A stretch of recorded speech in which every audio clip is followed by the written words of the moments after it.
Good morning, and this is, I believe, our second, or is this our third negotiations, Jespa and Jeffco. I'd like to get started this morning. I know we're running a few minutes later than planned, but I think this is the first time we've been negotiating in the morning. Why don't we go ahead and, for the sake of the live streaming, go ahead and do introductions, go around the table, and then we can start talking about what today's agenda may look like, even though we've put together a tentative one. So I'll just go ahead and start. I'm Phil Bedford, Executive Director of Employee Relations.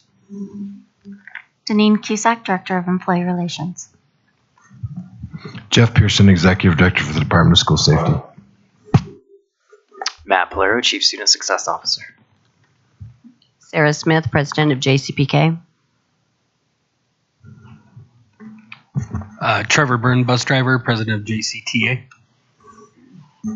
Xander Kashub, I'm a kitchen manager, also Jespa President. John Duran, JCMA President and Electrician. I'm Vicki Flores. I'm Jespa staff. Darcy Hassler, paraprofessional. Jessica Goodkin, Director of Special Education. Mark Streetlow, Director of Custodial Services. And Katie Jeter, Director of Resources for Food Service. And just for awareness sake, with Greg Jackson's departure, we haven't replaced his position on our team and haven't determined whether we're going to plan to do that or not. So that's to be determined. Just want you to know that in case all of a sudden a new person shows up. Okay. So on our agenda that I have tentatively put together, we've got our introductions taken care of. You know, I put these together based upon conversations from previous meetings and negotiation sessions. I just want you to know that these aren't hard and fast. I would hope that we could do this jointly and collaboratively, but I know that we did talk about some of these items, but there's also new opportunities to be able to bring in information, et cetera, that maybe we didn't talk about last time. So we have on the agenda reviewing our norms, including the preamble if we need to, or just use those as reminders. And then I have asked Brenna Copeland to return. She did a new presentation, if you will, last evening with JCEA during our negotiation session with them. And so she has a fiscal year 24 budget update and revenue estimates that I think will be really important for you to know. So I have carved out about an hour and a half for her and have scheduled her for that. If we need to change that, I'll need to let her know. But I think an hour and a half in there would be great information and helping set the stage for conversations around compensation and benefits. Article 4 was one that we had put on the table as one of our articles, and not sure if you are planning to counter Article 4 or not. Additionally, we have some paraprofessional data to share that we were able to pull together based upon the conversation we had at our last meeting. Figuring that we probably will want to break, and not that this is hard or fast, but 11:30 or 12 and break for an hour. We may need some caucus time, et cetera. One of the things that we did that I thought was good last evening with JCA is that we did take a short caucus after Brenna presented, allowing them opportunities to think together and formulate some questions for Brenna. So we can even plan to do that this morning so that you don't have to feel compelled to ask questions on the spot as she's presenting, but certainly you're welcome to do that as well. So we'll try to do that. So we may have to flex our time schedule a little bit, but if it's okay with all of you, we'll plan to take an hour break. And if you use that for caucus time, that's great. I think some folks just need a breather. And then hopefully we can come back and, based upon the information that was shared with us again last evening from JCEA, it's my understanding that you're prepared to present a proposal for benefits, and they're supportive of your proposal, and I believe you've been working closely with them, and you're supportive of theirs as well. And there's a little bit of a awkwardness to it because I think we had all agreed to do this together, but I think both parties are prepared to present separately. And then if we can get to it today, one of the articles that we had on the table was the grievance process, and we really just want to have the discussion today, have some ideas around that and putting that together. Just some modifications, not anything earth-shattering. And then adjourn at 4. One of the things that I did not put on this list this morning for your awareness is that we are planning to rescind, I believe it's Article 16, the food nutrition services that we had originally were planning to talk about. But we've decided that, and I think, Vicki, you and I have talked about it a little bit, that that's a new article. And there needs to be some time and get some time behind us before we think about how we can improve that article, rather than jumping back into that article that was so fresh on everyone's minds from last year's negotiations. So we are pulling that article from off the table for conversation, knowing that we'll be okay. Yeah. Any questions, anything, modifications? Again, this is just a list of items, and we can change the format, we can change the timelines, we can do whatever we need to do on this. This is just a starting point. Cool, thank you. So yeah, we had one suggestion, and that's for to kind of switch number 5 and 6, because we were hoping to hear some of that info from you about paraprofessionals before we dive into our Article 4, because it could potentially affect what we have in there. So that's one thing we definitely want to switch around if possible. And just to be clear, we have Article 4 and you have Article 4. So we have our proposal and we need to counter your proposal. So, but yes.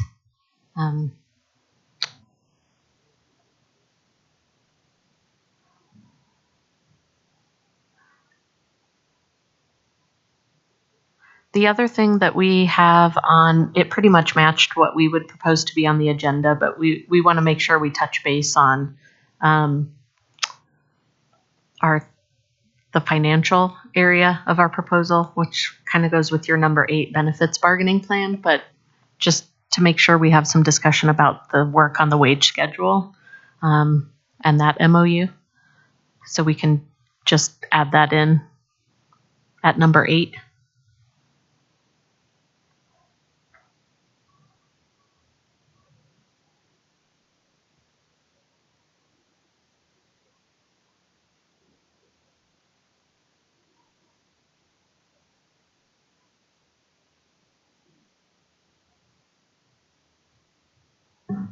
Okay, any other modifications?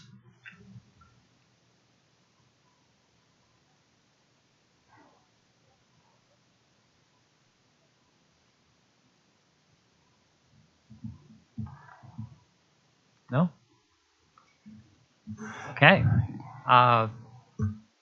So we do have a little bit of time between now and when Brenna will be here at 9.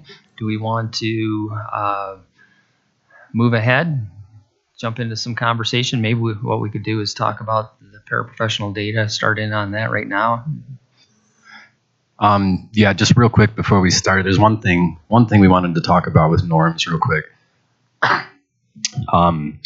So last time, y'all brought to the table some audience norms that caught us a little off guard.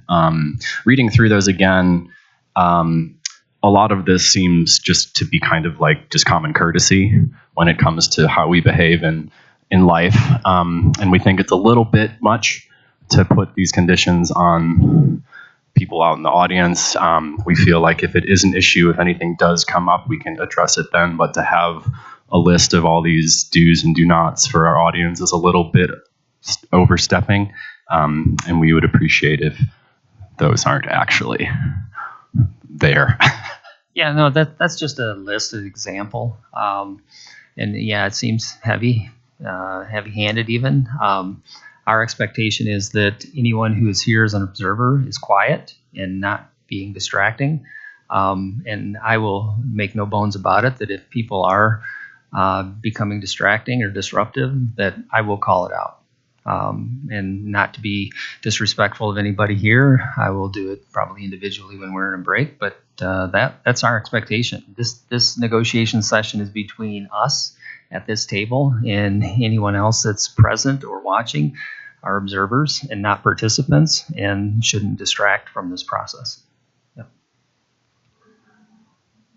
Just, we don't ever know who is going to come to a public bargaining session, so us agreeing to the people, I mean, I just don't want it to seem that we at this table are going to police the behavior of people we don't know who they are in the audience.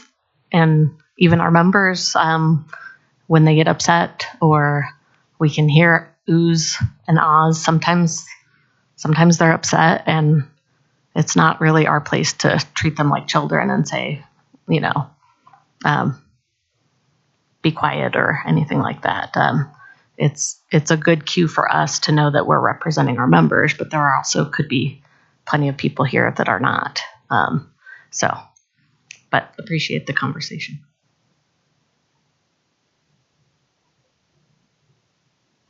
Okay, great. I think we're on the same page there. Cool. Any other thoughts before we start diving into some of the agenda? Anything else that is out there? Any elephants in the room we need to deal with before we get started? I think we're good. Okay. All right. Thank you. Appreciate it. Okay. I would like to take a couple of minutes to brief Phil on some of the data sets that I delivered to him yesterday because we noticed there could be some discrepancy and we don't want to put anything out that is not correct. So if you could give us 5 minutes, I would appreciate that. Okay, so we'll go offline for about 5 minutes if that's okay. Thanks, Drew.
Okay, we're back for a conversation and have some dialogue around some of the paraprofessional data that we've pulled together. Know that this is a work in progress, that there's a lot of moving pieces and parts when we're trying to pull together the FTE for paraprofessionals, number of classrooms, especially now in this current environment where we have 15 schools closing this year. So we're trying to do some of the back of the napkin math and putting some of this together, but at least have some information that can be shared. So Deneen has worked with our HR team to gather this information just as a point of reference to follow up on the conversation that we had in our last negotiation session. So do you have that document?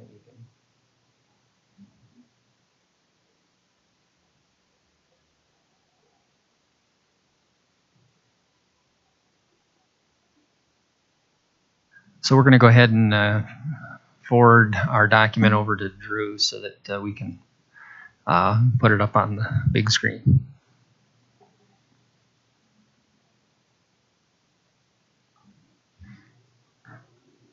Just link it? Okay. Actually, we can just link it to the agenda.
Okay, so we're going to get this attached here in a second. I'm going to have Deneen go ahead and start with this document that she has, just to give you kind of overview and how this information was pulled together, and then we'll get into the deeper dive of the conversation.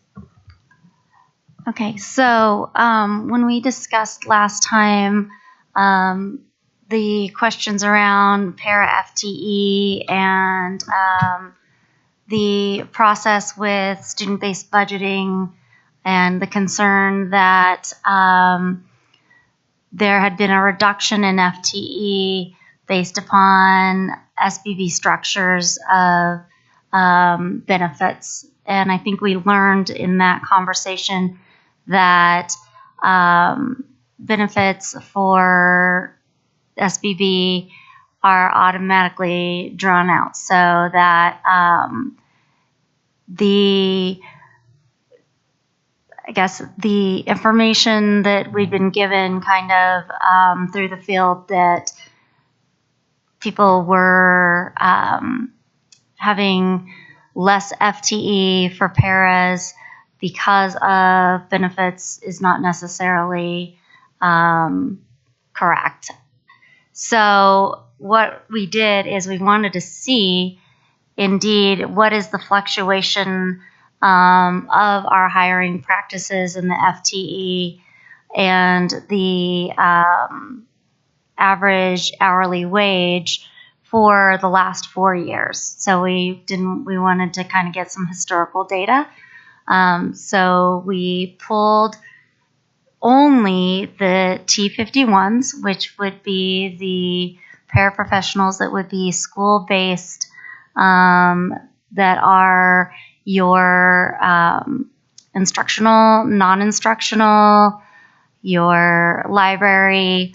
So we were very particular in pulling the job codes that are the positions that I think were in question. Is that correct? The T51 was the okay. I want to make sure I pulled the right data. So we do have the data sets for the count of employees, the average hourly rate, the average FTE, so historically over time. We also pulled out of that data the number of paraprofessionals that would be eligible for full benefits. So we didn't pull part-time, we pulled full-time, which would be your 0.75 FTE to your 1.0 FTE. We also wanted to acknowledge that there was concern that there were a large number of paraprofessionals in the, what I would say, kind of a range where they would be part-time but close to the threshold for that 0.75.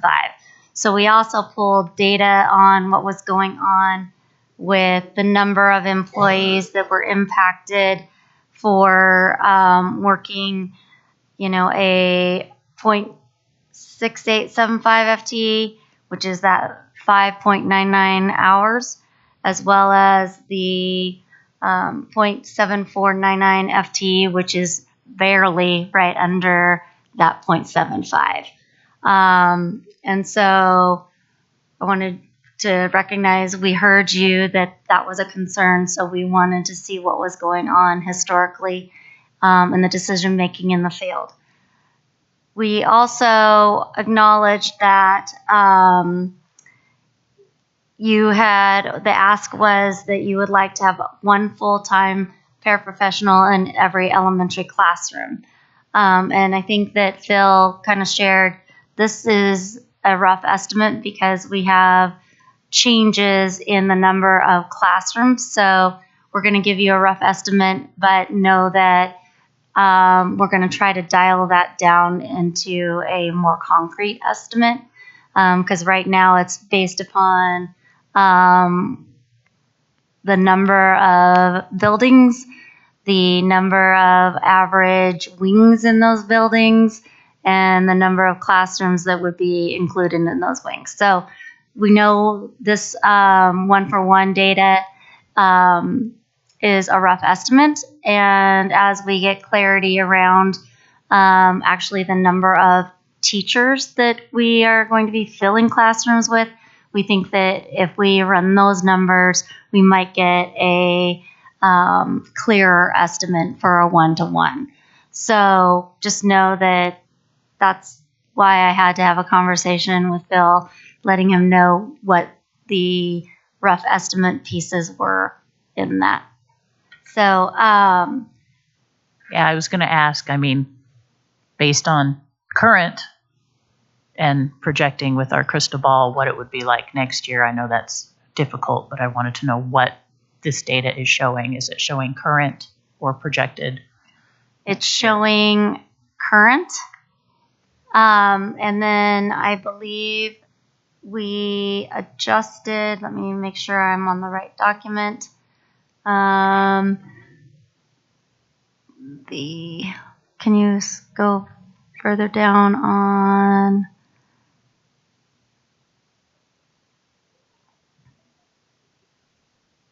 Because we did an adjustment because we realized there were some closing buildings in the data. So we pulled those out really quickly to adjust the number of classrooms and the number. So that is the current status of number of schools, number of wings, and number of classrooms. Although, as you know, not every school utilizes every single classroom at this point in time based upon their student count. So we're going to get a cleaner number, but this is the current number as it would sit today, running the average of classrooms, the average of the current hourly rate, and then obviously the contact days and the FTE would remain the same. So, clarification, This is based on classrooms in the building, not elementary teachers in the building. Correct. Thank you. Because initially we were thinking, you said you wanted one pair for every classroom. And then as we looked at the data, we're like, okay, this is rough. It's a rough estimate.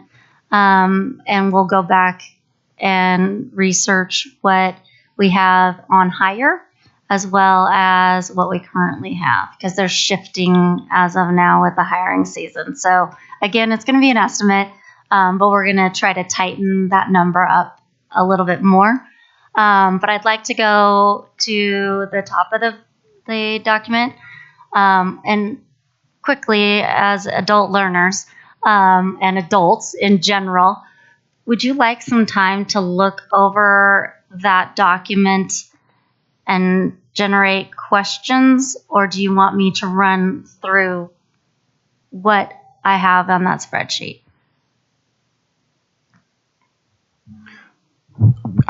Could you share the document with us so we can look on our own devices too? So if we request access, could you give us access to look at it too? Definitely could. That would help a lot. So my understanding is you would like us to share it, and then would you like some time to go over it once it's shared? Or just go over it and then share it? I guess I just want to make sure I'm doing what you need. I think going over it and then share it so that we can cogitate. Perfect. Okay. So I'm going to ask our manager who's in the audience to share it with you to expedite it being shared, because I can't share it and go over it at the same time probably as effectively as I would like.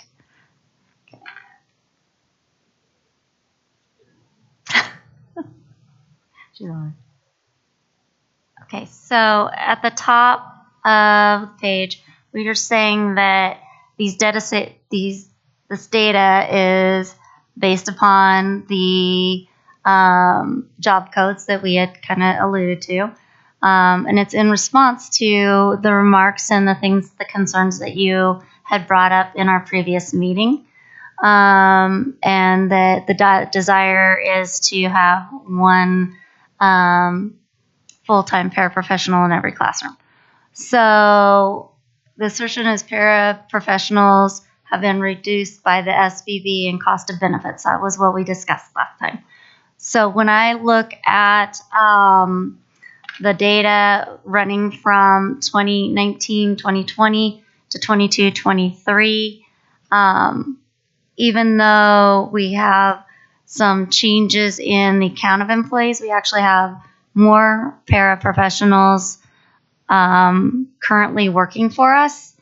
But if you see, and we've also raised the hourly rates for our paraprofessionals, but the average FTE kind of remains the same. I mean, we've got from 2019 to 2020, average FTE was 0.56, and the current average FTE is a 0.55. So there's not a lot of difference or a significant difference in that number, even with the fact that we're paying more and we have more employees there. So then when we look at the assertion that principals have been reducing the FTE to not have the paraprofessionals reach the full benefits eligibility level, because, I mean, since these are averages, we need to drill a little deeper in what's going on in those numbers for those 966 employees. So that's why we drilled it down further. We pulled out only the fully eligible paraprofessionals, which would be 0.75 to 1.0 FTE. And we had in 2019, 204. We had a reduction for 2020-21. That is COVID year, so that might be reflected in that data. I can't say for sure, but that could be a reason. And then we pop up to 324 in 21-22, which we had additional funding through ESSER funds. So we might have had more employees in that period of time. Then we go to, and I'm not saying that that's cause and effect, but those are variables that could be in play. And then when we go to the current number, which again is higher than 2019, we have 299 employees who are fully benefit eligible. So now we wanted to see where this little range is, where people are close to being eligible but not eligible, or only eligible for part-time benefits. So they are benefits eligible but not with health, dental, and vision. And it looks like you have a question. Can we scroll so we can see what you're talking about? Thank you.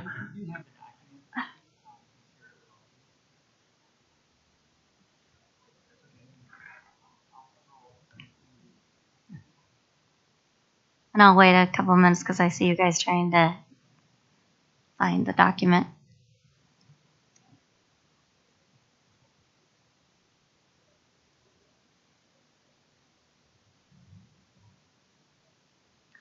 I did want to back up a little bit, and you've shown great data, and I know it's taken a long time for the last 4 years, but the change that I brought up was more than 4 years ago when 6-hour people were eligible for benefits. That's when the change happened.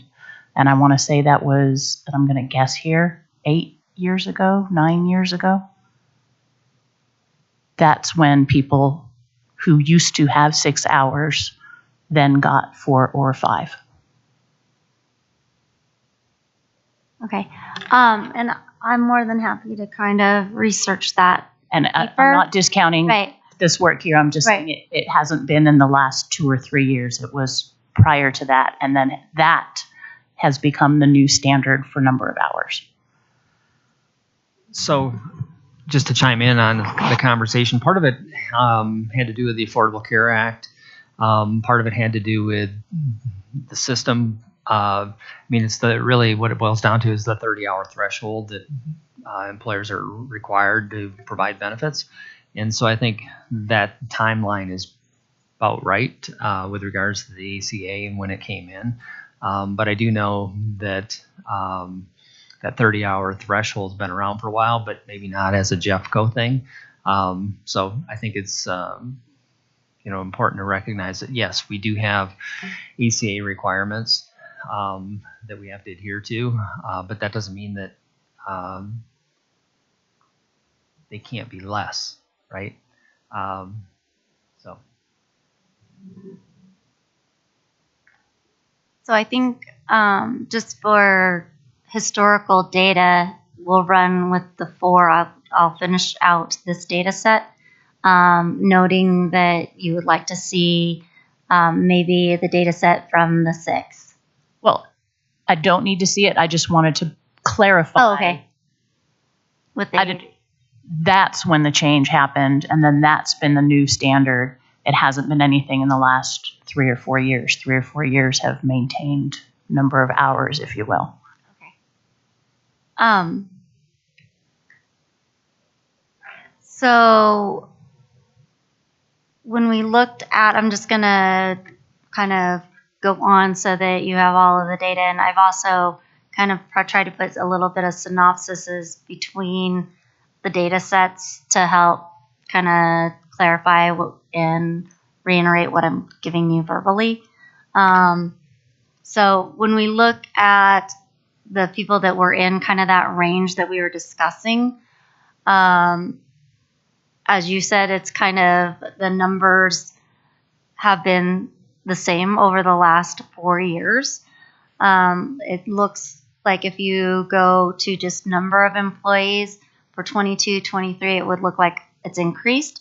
But actually, when you run the percentage, because there are more paras in the numbers change, because we had less paras in the previous year, and then we have overall, and then more paras in this current year. So that's going to reflect the number could be different, but the percentage could be the same. So when we look at running for the percentages, it looks like the percentage of the eligible paraprofessionals for full benefits was around 25.3 and then moved up to 32, and then now we're at 30.9. So just a slight difference, but also increasing. So we have, over time, increased the amount of paraprofessionals that are fully benefit eligible over the last 4 years. And then when we look at the percentages, 2019 was 10.8%, and then we ran a drop in 21-22, which was the 8.6, and again, we have probably ESSER funds helping those numbers. And then again, in 22-23, we're fairly stable to over the 4 years. In that, I mean, it's a slight drop, but it is not a 0.8 would not be significant running over all of that. So we also recognize when we looked at the data, there are some schools that have these employees in there. I think you had mentioned one when we met on the last negotiation. And when we look at some of those schools, we do see that they're either larger schools, so larger elementaries that would need larger number of paraprofessionals and might have different needs as far as coverage to the classroom and coverage to the recess and lunches simultaneously. So your first graders need to be in the lunchroom and then in a recess, and then your other classrooms are instructing, right? So there's kind of a strange thing. But anyway, so that might be needs. And then also knowing some of those other buildings were Roft impacted schools. So budgeting constraints are also looking like they could be at play. Again, we can't have cause and effect, but there are some indicators and variables that could be in play in those buildings that have some of those people in that range. And then I think that when we wanted to look at the current situation on how many of these individuals are utilizing those benefits, right? And I had our benefits department run for only these T51s and the job codes to make sure that we're talking about the exact same people instead of accidentally putting health aides or someone else in that realm. So when we looked at those numbers, there are 484 people currently that are in the job codes that are at 0.75 or higher, which would make them fully benefit eligible. And 208 of them are utilizing that benefit with either one or all three of those additional benefits afforded to full-time employment. Then when we look at the ask of one full-time paraprofessional in every elementary classroom, the way we got this number is, again, we did the number of classrooms. The average hourly rate, we know people are under and over, but they can't be too far under with the salary grade. At 1.0, and then the contact days of the 184 calendar. So when we calculate all of that, we have one full-time employee, and this is not including the cost of benefits. This is just salary. Would be $28,012.16. And then when we multiply that by the classrooms, then we get that $37,760,391.68 cost to enact that ask. Does anyone have any questions? So just to get a little bit clear, we just got some fresh information I put at the bottom of that document, and we actually have 1,141 elementary teachers. That's minus the ROFs impacted, so we took those out. And so that brings that actual dollar amount down to about $32 million. So it's a better number, but it's still very large.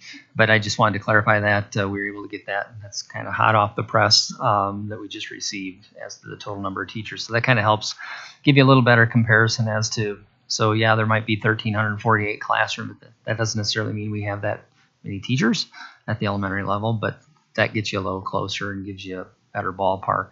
And again, I think the important thing is that these are ballpark numbers, and just to get the information out there. We're not speaking about exact dollars and costs, but this is just ballpark, kind of back of the napkin sort of estimates with regards to what you were looking for in the way of some of this data. And certainly want to open it up for questions. There's a lot to this. One of the things I guess I would point out that is, I think maybe of interest to you is in looking at the benefits eligible folks, the difference between 21, 22, 22, 23. It looks like there was a drop of about 25 people who didn't have full benefits. Yet we look at those that are between the 0.599 or 0.685, et cetera, below the 0.7499. And then we've got 97 people in there. And that number did increase some. So that's just to be completely transparent that obviously there's been an impact. But it's also interesting to look back to me and say, oh, well, even if you go back to 2019, 2020, we only had 204 that were fully benefits eligible. And now we have 95 more, which that's a good thing.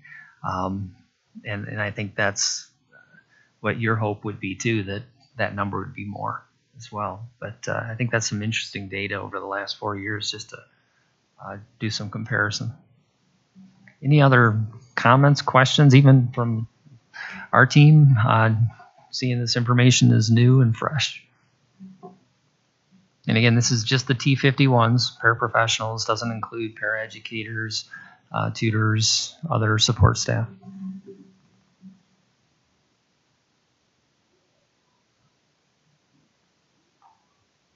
Do you want to take a few minutes and digest this information? And we can also then transition for Brenna's presentation at 9-ish. Sounds good. Okay. All right. We're going to go ahead and take a break then, Drew, and let you guys take a few minutes to digest the information. We can come back to it after the financial presentation. So we'll take a break until...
Okay, we're back from a quick break. Opportunity to review the paraprofessional information that was provided a few minutes ago. And we're going to transition into having some additional information from the last time we had CFO Brenna Copeland attend. And she has the fiscal year 24 budget update prepared for us, and a lot of great information. I was privy to it last evening, and I think you'll hopefully enjoy seeing all these numbers, and your eyes won't glaze over. I see that, John. And give you some good information and some context for our conversation around compensation. So thank you, Brenna. Appreciate you being here, and we'll let you take it away. Great. Good morning, everyone. It's good to see you. Looking forward to sharing this data, and also want to give a quick shout out to the folks on my team who've been working really hard to pull this together. Okay, so we're going to focus today on enrollment first. And the reason I start with enrollment is it really drives everything in the equation. So I want to make sure we're operating from the same set of assumptions and understandings in regards to how many kids we have in Jeffco.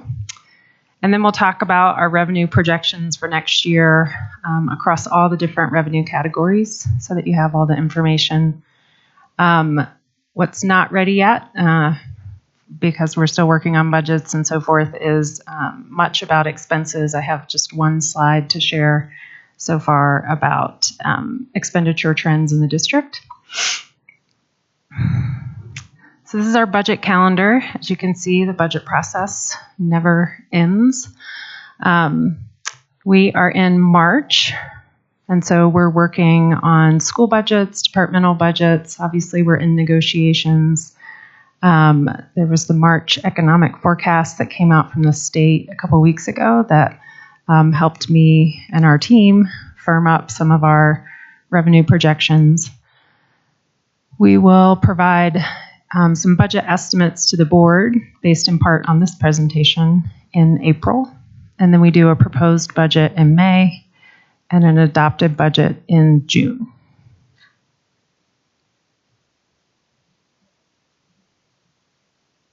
So as we're talking about enrollment, we're going to cover what I call year-over-year grade level matriculation. We're going to talk about historic and projected enrollment numbers. We're going to talk about what it means to convert membership, which is just a head count, into a funded count. Then we'll talk about next year's projected funded count, including our projections for our numbers of at-risk students. So this is the year-over-year grade level matriculation chart that we've been using to talk a little bit about where are the year-over-year declines really coming from in Jeffco. And it's coming from a pattern that I think started a while ago, whereby we are enrolling about 4,500 kinder each year, and we have been for a while. But meanwhile, we've been graduating about 6,000 12th graders each year. And so when you have 6,000 kids graduating out of the system and 4,500 kids potentially coming into the system, there's a difference between those two numbers. And what we've seen in Jeffco is, and these bars are organized by years. So the blue year is 2 years ago, green 1 year ago, light orange current year, dark orange next year. And so what we're seeing is, for example, 2 years ago, these were our kinder students. They become the green bar in first grade. And you see how those are about the same height. And then after that, they become second graders. You can see about the same height and so forth. And so what's happening is, middle school is a good illustration here. This number of fifth graders became this number of sixth graders, and so on. And these parts where the year over year it's declining, that's because that 4,500 student grade size is kind of catching up through the system.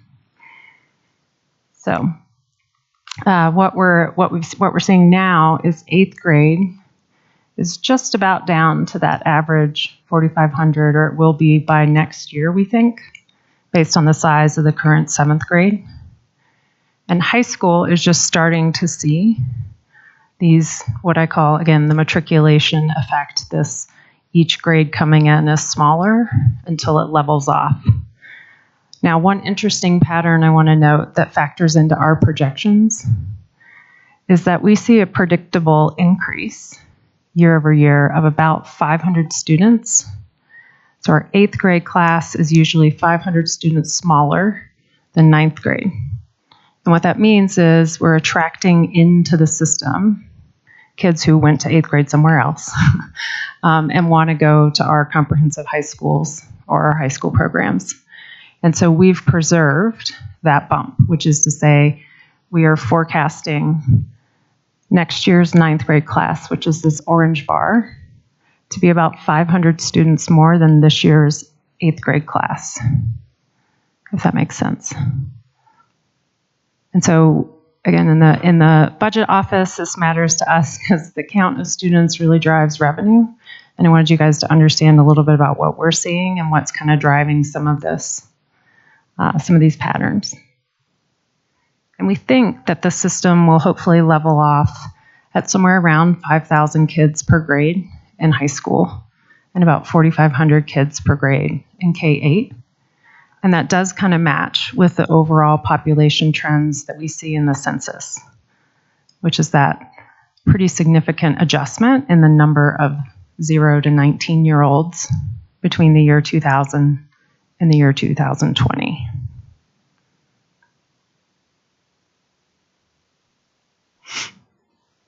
So this year-over-year pattern is part of what's produced this pattern, which is our historic K-12 enrollment, broken out by district and charter, and it's a little bit what drives our forecast. So this is our forecast for next year and then the following 2 years. And you can see that, here's current year right in the middle. Effectively, 3 years ago, we had, sorry, my progressives don't work at this angle. There we go. Now it's in focus. We had 72,500-ish district students and about 8,800 charter. This year, we have about just under 66,000 district students and the same number, approximately, charter students. And we are carrying the same charter expectation, basically, that is sort of flat, plus or minus a few kids. We're continuing that into the future until we know better. We don't really have a way to estimate that per se. So we feel like the best estimate is just to keep the number about the same. But as you can see, over a 5-year period from what would have been school year 20 to our forecast for school year 24, these enrollment patterns in our district have produced an 8,660 student membership drop, which represents about 12%. So 12% of this number right here, the 72,500, are no longer enrolled as of next year. And we think that future declines will average around 1,000, 1,050, and that comes from that fact that we're graduating that 6,000 12th graders, and our incoming, at this point, 9th grade class, we think is going to be around 5,000, which is 500 students more than the 8th grade class. All right.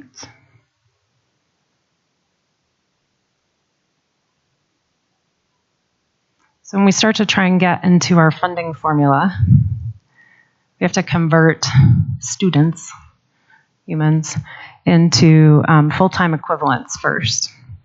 And it used to be back in the day that was a bigger adjustment than it is now. The reality is most of our kids, including our kinders, attend full-time. But there are some students in the district that for different reasons attend part-time, be it in kinder or in other grades. So there is a slight adjustment to take our head count figure for next year which again is just below 64,000, and turn it into a full-time equivalent, which is that, again, just adjusted for how long the kid attends school, which affects our funding. Then the district is funded not on just the current year count, but up to a 5-year average of current year and up to 4 prior years. And so when a pattern looks like this, where it's been going down every year, it's to our benefit to average in as many years as possible going into the past for our funded count. And that policy statewide exists because our legislators recognize that it takes a minute to adjust a system our size, to change up our services, to change up our footprint, to adjust our staff counts, et cetera, to match the student counts. It takes a little bit of time. And so they're building in that time by doing this funded count on a 5-year average instead of a current year actual. So it produces a fairly sizable subsidy to us as a district. Next year, we estimate that we will be funded for just under 4,000 students that we are not serving. And those numbers will show up in all of my revenue projections, and they have this year as well, and they have in prior years as well. But just want folks to understand that the funding on the average as opposed to the actual is a significant benefit to the district, and one that we're grateful for because it enables us to kind of smooth out the adjustments we need to make over time.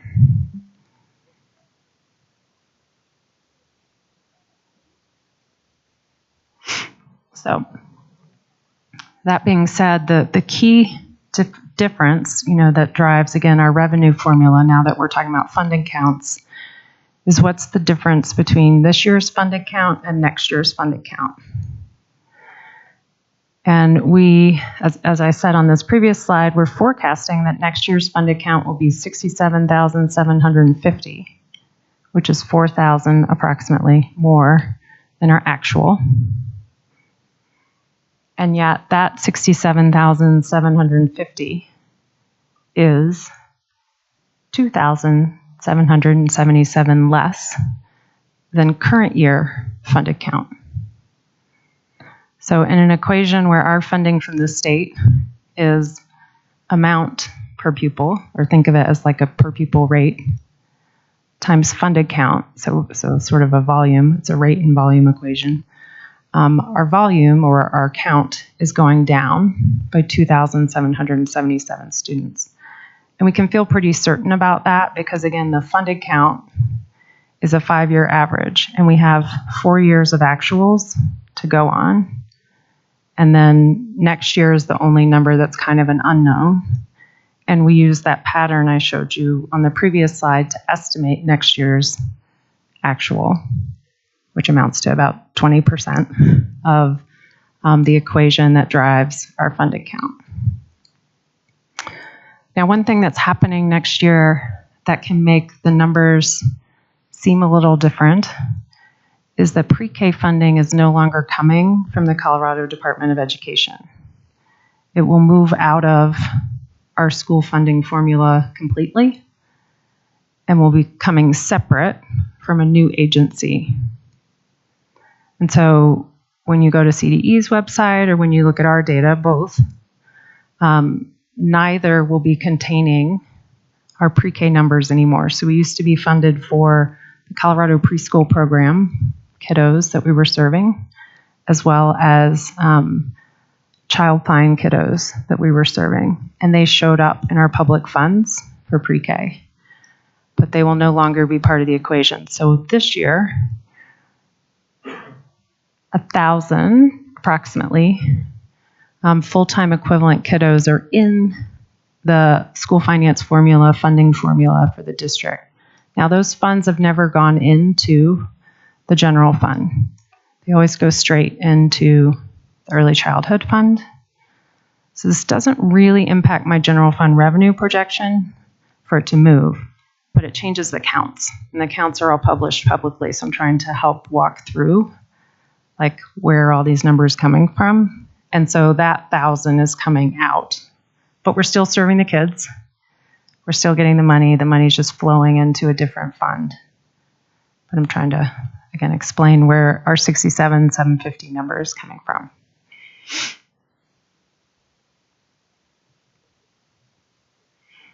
The last part of enrollment I want to address is our at-risk count. And in the state of Colorado, we use our free and reduced lunch eligible count as a proxy for at-risk.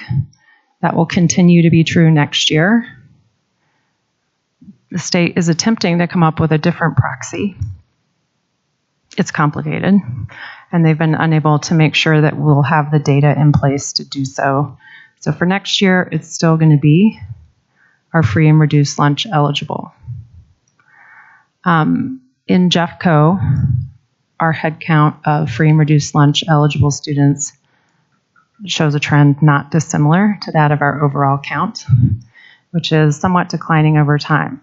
That being said, these percentages right up here, you can see in FY20, about 33% of students attending our schools were free or reduced lunch eligible.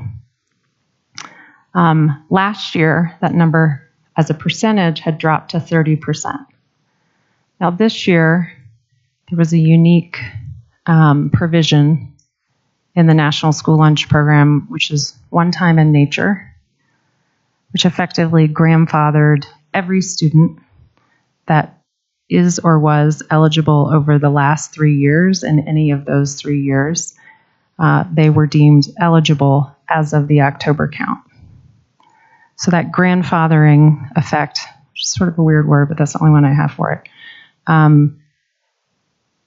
drove up or inflated our count compared to our actual count. And that was true statewide. That was every district in the state. And it was sort of a unique provision coming out of the pandemic. And so you see right here that this year it makes it look like 35% of our students are free or reduced lunch eligible as of the October count. And that's the number that the state funded us on. And that's the number we used when we then provided at-risk supplemental funding to our schools, which is part of our school funding formula. So we pass those funds through to schools for the at-risk portion. But again, that's not a real number. So if you look at our November count, which we have in hand because we process these applications, it was substantially lower than our October count. So as we needed to come up with a projection for next year, because next year we won't have this one-time grandfathering, and the state will true up our at-risk funding to our actual count, because we needed to know for budget purposes, well, what's a reasonable assumption? We took our November count figure, which is sort of the real number of kids in our schools, and we adjusted it up a little bit by about 5%, because it seems reasonable to think that it could be a little bit higher next year than our November numbers. And that is what produced this right here, which is the estimated 18,112 at-risk kiddos. And again, I'm spending a little bit of extra time here because this definitely drives part of our funding, and I want to be really transparent about where we're coming up with our estimates. Okay.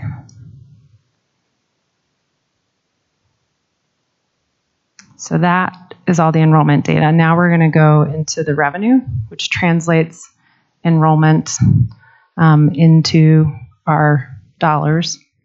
Don't like thinking about it like that, but that's the business we're in.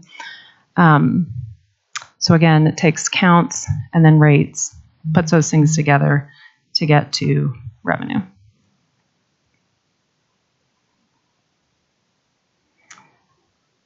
All right, so just a quick important note about what are the unknowns. So I'm about to provide projections. The reality is the School Finance Act has not been introduced. The long bill, which is the state's overall budget draft, has been introduced, but it is not very specific about the funding levels for K-12. It has a dollar amount for K-12, but it has none of the funding formula components. So until the School Finance Act comes out, we don't really know what the legislators are going to do. So we are using the governor's proposed budget as a proxy for what we think they might do. Just want to be clear, the School Finance Act does not always perfectly match the governor's proposed budget. There are a couple things to give a heads up on. We hear that some folks are discussing 2 potential changes to the funding formula that would have some impact on Jeffco. These things are not modeled right now in what you're going to see. They would be adverse impacts. We hope they don't happen. I just want to flag the possibility. The first is legislators have been talking about changing that 5-year average to a maximum of a 4-year average.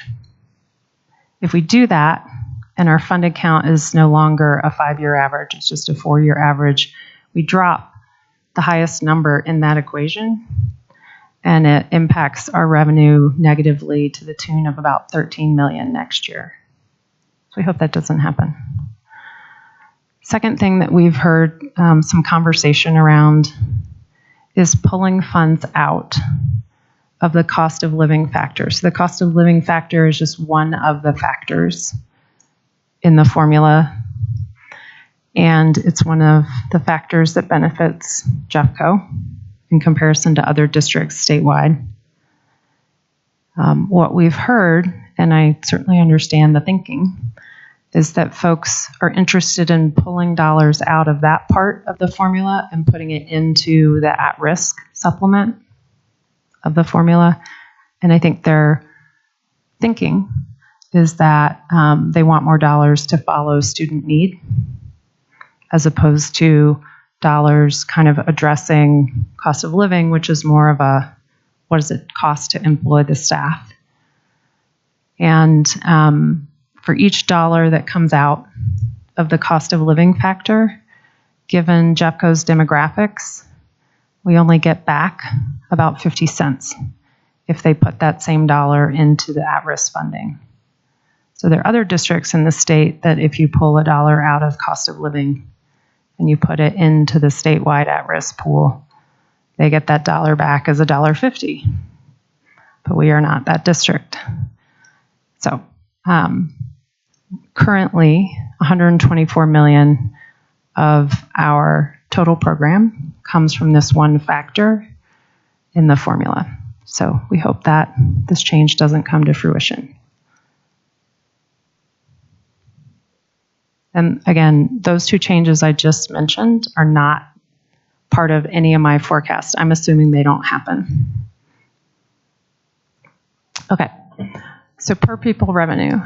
So the district expects the per pupil rate to be about, I'm going to round, $10,200 next year, which represents a 9.1% increase year over year. You can see it graphed of 4 years of actuals, 1 year of projected. So there are 2 things that are increasing the PPR next year. The first is the inflation adjustment you've been hearing about. That comes from Amendment 23, and that's about 8%. The second is the governor's proposed buy down of the budget stabilization factor. And again, the budget stabilization factor is just kind of a negative adjustment or a discount that the state applies to our funding, gives us less money than they're supposed to. When they buy it down, that means they're reducing the discount, aka giving us more of the money we're supposed to get. So it's a positive thing for them to make that discount smaller. And it does increase our per pupil rate. Now there's one factor that is pushing down the per pupil rate, and that's our expected decline in at-risk funding, because at-risk funding is a component part of the formula. And so when that amount of money goes down, because our count is going down, right, we're truing up to actuals as opposed to this year's anomalous kind of fake count. It impacts the overall funding and thus the amount per pupil. So there's two things pushing the rate up and one thing pushing the rate down. And in a slide at the end of this section, I do a crosswalk of what, how all this plays out in terms of what we're assuming and what the state has published, so that you can see exactly what's impacting what. Vicki, it looked like you might have a question. Okay. So when we go to estimate total program for next year, total program is sort of jargon. It's what the state defines as our total program. In fact, it's not. It's just part of our revenue. Again, total program at its most basic level is kind of a count, a funded count times a rate per kiddo. And then who pays for it is sort of interesting. Our local taxpayers pay a portion, the state pays a portion, and then the state claims a portion of our specific ownership tax as a component part of their contribution. So that's where the money actually comes from. But the formula is the total program. That's the thing we're often talking about when we're talking about what is the legislature budgeting for K-12, et cetera. So we are estimating our total program to be $687 million. These dollars are in thousands, by the way. 687.5 million is the forecasted district share of the total program. So that factors in the two things. One, the 9.1% increase in the rate, the per pupil rate, and two, the 2,777 count decline, or FTE, funded count decline. So you've got a variable going up, a variable going down. It means that on a year-over-year basis, our total program is increasing by 5.9%. So when you think about the funds available to the district from total program, the increase is 5.9% because of this offsetting effect of the decreasing funded count compared to the beneficial effect of the per student amount going up.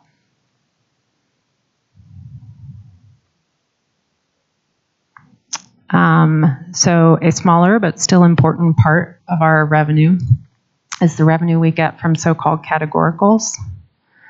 And they're spread, between essentially 5 categories: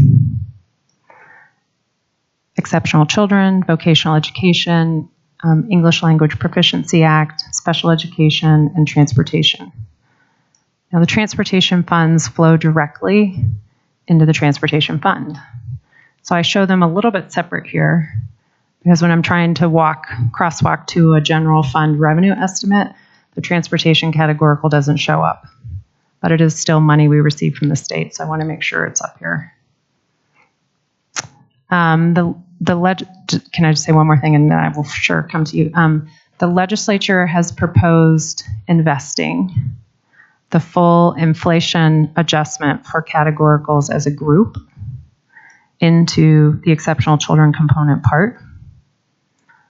So effectively, again, they would be taking their Amendment 23 obligation to increase funding for all of these things and only increase funding for one of these things. Okay, you had a question, Darcy? Just confirming that these are in thousands again, like the previous. Yes, one. absolutely. That seems off by a large factor. Yeah, these are also in thousands. I don't know. I find that the longer the number is, the less I can make meaning of it. So that's why we drop some zeros so that hopefully it's actually easier to read. But our budget for next year's general fund categorical funding is $32.9 million. And then total categorical funding is $37.9 million.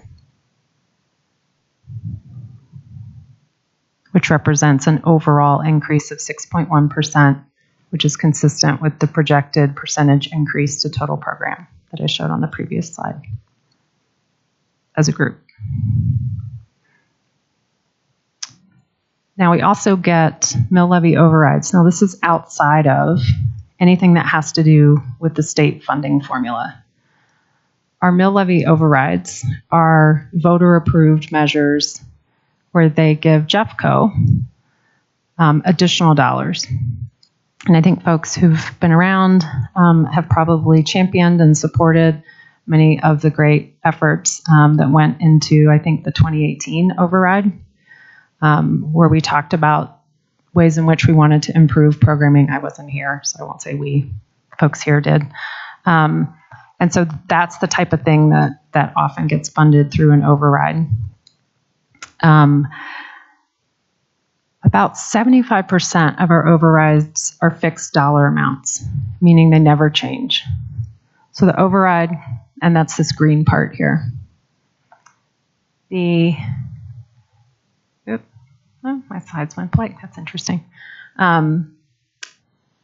So that 100-ish million, and these tiny variations really have to do with uncollectible taxes, nothing else, is just a fixed dollar. And so when this first mill levy override was passed in 1999 for however much million, I should know, but I don't. Let's say it was 12 million, hypothetically. We were still only getting, on a dollar basis, 12 million. And so for the homeowner paying the tax, that represents a much smaller portion of their assessed value. So it's like the actual mill goes down over time because it's a fixed dollar amount while assessed value is going up. Which is unique, right? The rest of us pay taxes as a set rate every year. Inflation adjusted mill, so the 2018 actually does adjust with inflation. It doesn't adjust with assessed value, meaning it's still not a rate, but it is an inflation adjusted dollar amount. So it will go up slightly next year. But on the whole, as a group, and sorry, this top red part is the override dollars that we share with our charter schools. So it won't show up in the district's general fund revenue, but I want to show it here because, you know, the total collection equals this amount, the 192, but only the green and the sort of lighter orange is what shows up in the general fund because we pass through the funds to our charters. But nonetheless, as a group, the mill levy override revenue will increase by 1.6%. And so 137 million of our revenue, which is not a small amount of our revenue, is increasing by 1.6% on a year-over-year basis. The last category of revenue I'm going to talk about before I show you the total picture altogether is interest and miscellaneous. So the forecasted interest income net of bank fees will increase by about 2.4 million, that's my guess, from the FY23 revised budget to the FY24. Now, when we adopted the FY23 budget originally, the original budget, and we were back here, this is a 12-month snapshot of monthly average interest rates at our deposits at CSAFE. CSAFE is a governmental entity, whatever, that we put our funds into that's both liquid and safe. Colorado Safe, I think something like that. Anyway, that's where our money, a lot of our money sits. When we were working on this year's budget, we were right here in this teeny little bar that represents 1/4%. And so at that point in time, our interest income was not offsetting our bank fees. And while I knew that there was talk of the Federal Reserve raising interest rates, it didn't seem prudent at the time to try to guess what those would be. So we did not adopt a budget with much interest revenue. In fact, none for this year. When we went to the revised budget in January, I did adjust it. And so by January, we were here and we had already realized some interest income. And so we incorporated that into this year's revised budget because it became an offset to some of our increasing costs in this year's revised budget. So this is just to say the picture has changed over time. my assumption for next year kind of says, on average, net of our bank fees, we'll get somewhere around right here, which is 4%. So it's a little bit less than today. But again, I have to net out those costs, and I don't feel comfortable projecting 12 months at the maximum of this curve. So it seems a little bit dicey. So again, my assumption is 4% on an average balance, representing a $2.4 million increase on this year's revised budget projection for this component part. The rest of miscellaneous income are kind of small fees, and also the fee that we charge our charters. We're basically projecting that we'll have slight increases or it will stay flat, because that's what I think we're aware of in terms of schools' intents around fees. So when you put all these things together, sorry, I'm going to switch to paper because I'm still having like blurry vision. What is wrong with my eyeballs?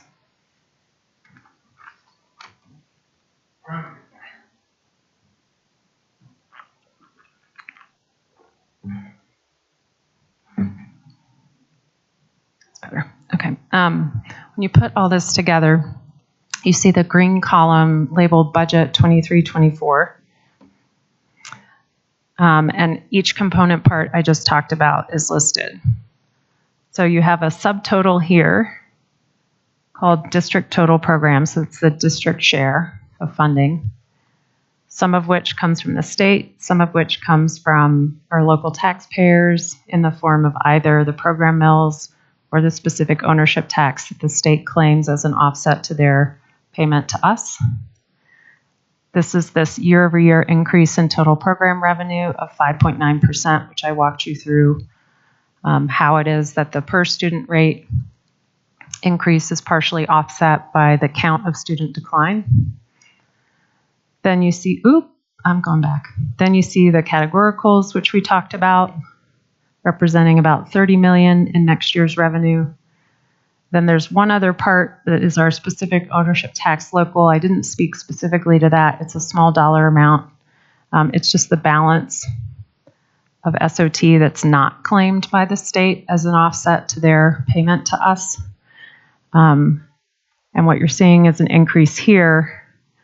It's somewhat nominal, but we do think car sales might increase a little bit next year. So we are forecasting an increase there. And then our overrides, as I mentioned, most of them are fixed dollars, so those dollars never increase, except for the one, which as a group has an impact of 1.6%. And the interest, we spent some time talking about that so that you'd understand, I think, why you're seeing a 9% assumption here, which is the largest percentage increase of any item up here. But I talked to you a little bit through that thinking. So that gets us to our total revenue in the general fund of $901.5 million, which is a year-over-year increase of 5.4%. So those are the funds available to the district, $46 million to pay for our increasing costs, including personnel, for next year. This next bit gets a little bit into the weeds.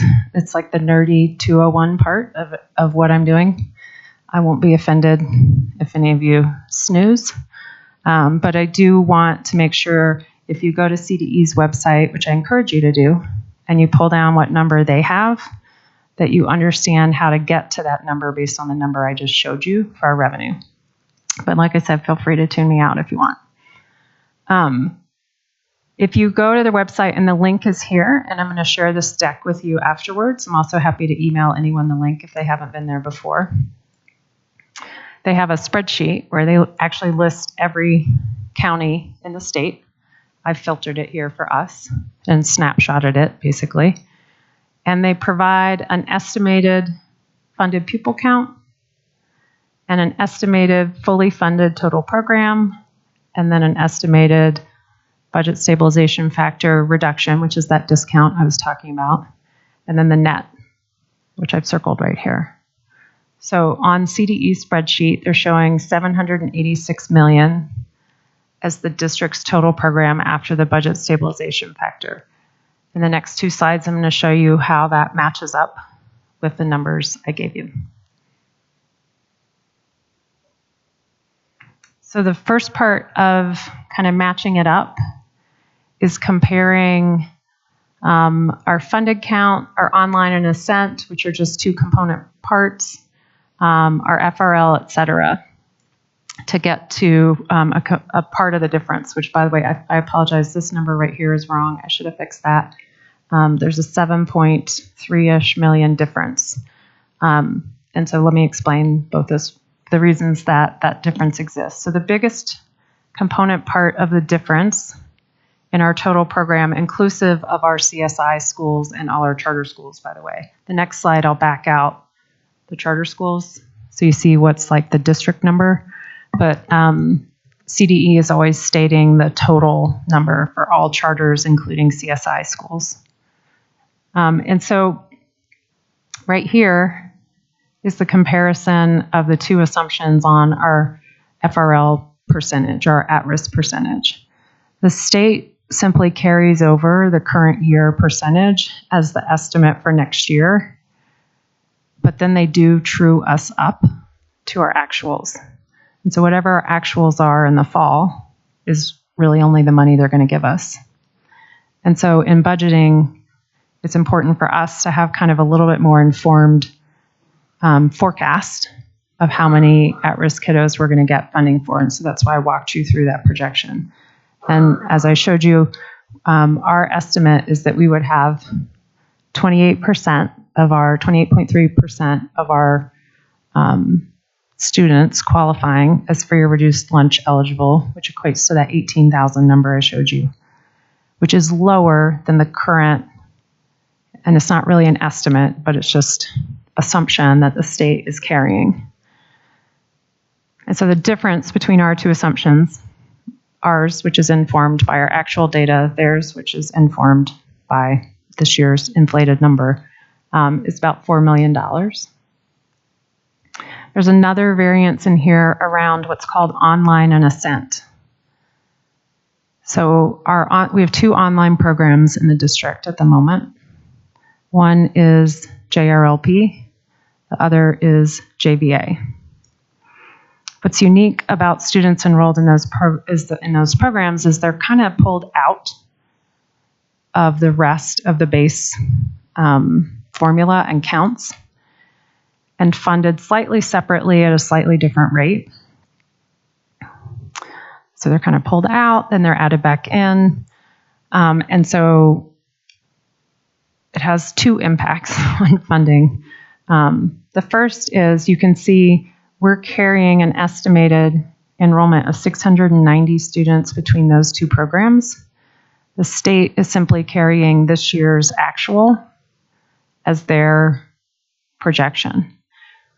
We can see in Enroll Jeffco that we do not have 840 students, nor do we expect there to be that many students enrolled in these 2 programs. Instead, many of these students are returning to our district schools, our non-online schools. But because of the way the formula works, when they go back into the regular number, come out of this add-on number, and the way the averaging effect works, we actually kind of lose funding, even though the student is still in the system. And so that has a net impact of about $1.5 million. And so you have some count differences up here that are driving our formula funding without at-risk, then the at-risk funding, then adding back in the funding for these specific categories creates this $7.5 million differential between total program inclusive of our charters. And if folks are more interested in talking more about this, I'm happy to do it, but it does start to get like pretty far into the weeds. But I wanted to show you that initial crosswalk. Now, to get to the next slide will help us get to what's the general fund number. But taking our 778 and their 786, which is what they published, first we take out the Charter School Institute program. Those dollars never even come to us. They're part of our formula just so the state knows what to give the Charter School Institute. But we don't receive them, nor do we pass them through. We don't have anything to do with them. They're just part of the formula. so that those schools are funded effectively consistent with the geography where they're located, because they are located in Jeffco, but they're not authorized by us. We don't receive those dollars. So that, taking them out, gets us down to 770. And then our next slide picks up right there. So this is our 770. Then we take out the charter share that we do pass through to the charters that we do authorize. And those are the charters that also then in turn pay us fees for special education services, general district administration, all these types of things. And the district has to project essentially uncollectible mill levy, so uncollectible property taxes. Each year there's a somewhat predictable amount of uncollectibles, and these result from all kinds of unique situations. Maybe a property is delinquent, maybe a property is changing hands. There's all types of situations in which a property tax might not be collected by Jefferson County and thus not handed to us, even though on paper we are due that money. And so we estimate our total uncollectible rate next year to be 1%. That's consistent with prior years and prior years' assumptions. The state doesn't so much care about that part, so they don't backfill that. So when we're talking about our total program, what we budget for is 687, which is what you saw on the prior slides, which is the 770 minus our charter pass-through minus our estimate, our 1% estimate of uncollectibles on those total program mills, the local share of the total program. That is my revenue crosswalk. I'm going to have a couple, I just have one slide on expense, and then I'm happy to open it up for questions. Expense. So some high-level notes. The district is carrying a $32.5 million budgeted draw on fund balance for the general fund this year. I think folks are aware of that. So a fair and appropriate question is, well, how are we actually trending against that budget? This is the revised budget that we updated in January. And the answer is revenue is trending very, very close to budget. So I mentioned that I added interest revenue into that budget in January, and we're trending right on with that. We're trending right on with what we forecasted we would get from the state, the uncollectibles, all the different component parts of this year's revenue. Expense is trending about 0.5% to 1% below budget overall. The certain non-personnel expenses are trending over budget somewhat significantly. So our utilities are trending about $3 million over budget. The budget for this category this year was $18 million, which was an increase over the prior year. But rates have risen so dramatically, costs of propane and natural gas, as well as electricity rates, that even though our usage, if you just look at like the therms or what have you, is about the same as last year, the cost is significantly more. And so a $3 million increase on an $18 million budget is somewhere in the order of 16-17%. So next year's budget will need to include an increase of about that much for utilities. Risk management is trending over by about $2 million.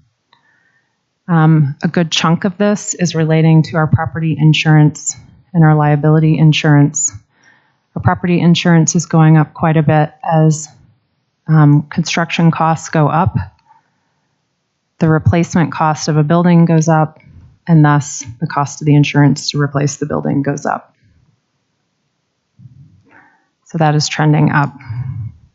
Anytime we reach a settlement of any sort that gets paid out of risk management, that we pay for, we have to pay for that. So that comes out of the general fund too. So with everything that's happening in risk management, we will need to budget an additional $2 million next year for that fund. The district embarked on a plan to trim expenditures for FY24. In it, we said we wanted to trim $20 million in recurring expenditures from schools and departments, and up to $10 million in deferred delayed contributions to our capital improvement program. For the status, where we are on track to trim $20 million in recurring expenditures. So that's good. We're trying to close that budget gap, this $32 million gap. And on the question of how much to put into our capital improvement program, again, there's a promise made as part of the capital improvement program to transfer annually $23.8 million to the capital improvement program. And this is the money that does a lot of different things for our buildings, but provides for upgrades, secure entry, all the different component parts of our capital improvement program, and some of our deferred maintenance. At the moment, we are recommending that we only defer up to $7 million in contributions from the general fund to the capital improvement program because of the timing of projects. This is important work to get done in our buildings, and so we don't want to prevent that from happening. And if the rationale here, though, in general, is we hope that with school consolidation, we'll be able to turn some of our vacated buildings into either sale or lease proceeds that could replace the dollars from the general fund. So we could still fulfill the commitment made to do the work, but we would have a new source of funds that could replace this general fund contribution. If we aren't able to sell or lease our facilities that are soon to be vacant, we will have to come for these funds out of the general fund. So that's it. Questions?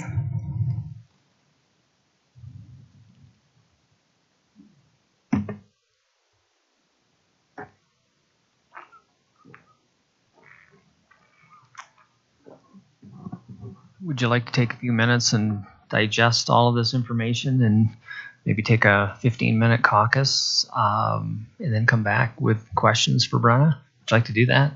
That way you have the opportunity to kind of decipher what we've heard and brainstorm as a team. Yeah, that sounds good, Phil. Okay. All right. We'll plan to reconvene at 10 or 10:15, 10:10. Does that give you enough time? No, it hasn't been shared with you yet, but Brenna said she would, and she'll send it to me and I'll get it to you. How's that? Okay, so let's take a break until 10:10. Thank you.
Okay, we are returning from about a 15-minute break to allow folks to digest the information we just heard from CFO Brenna Copeland, and she's here with her director, Brian Salmons, to answer any questions, and I'm sure we may have a few from our side of the table as well. So thought we'd give you this opportunity as long as we have the experts in the room.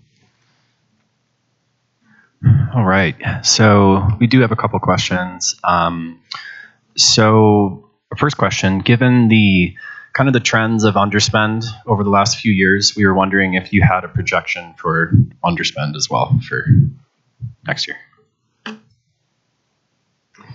Yeah, so we, and Brian will correct me if I'm wrong, we always carry an expected underspend as a contra expense.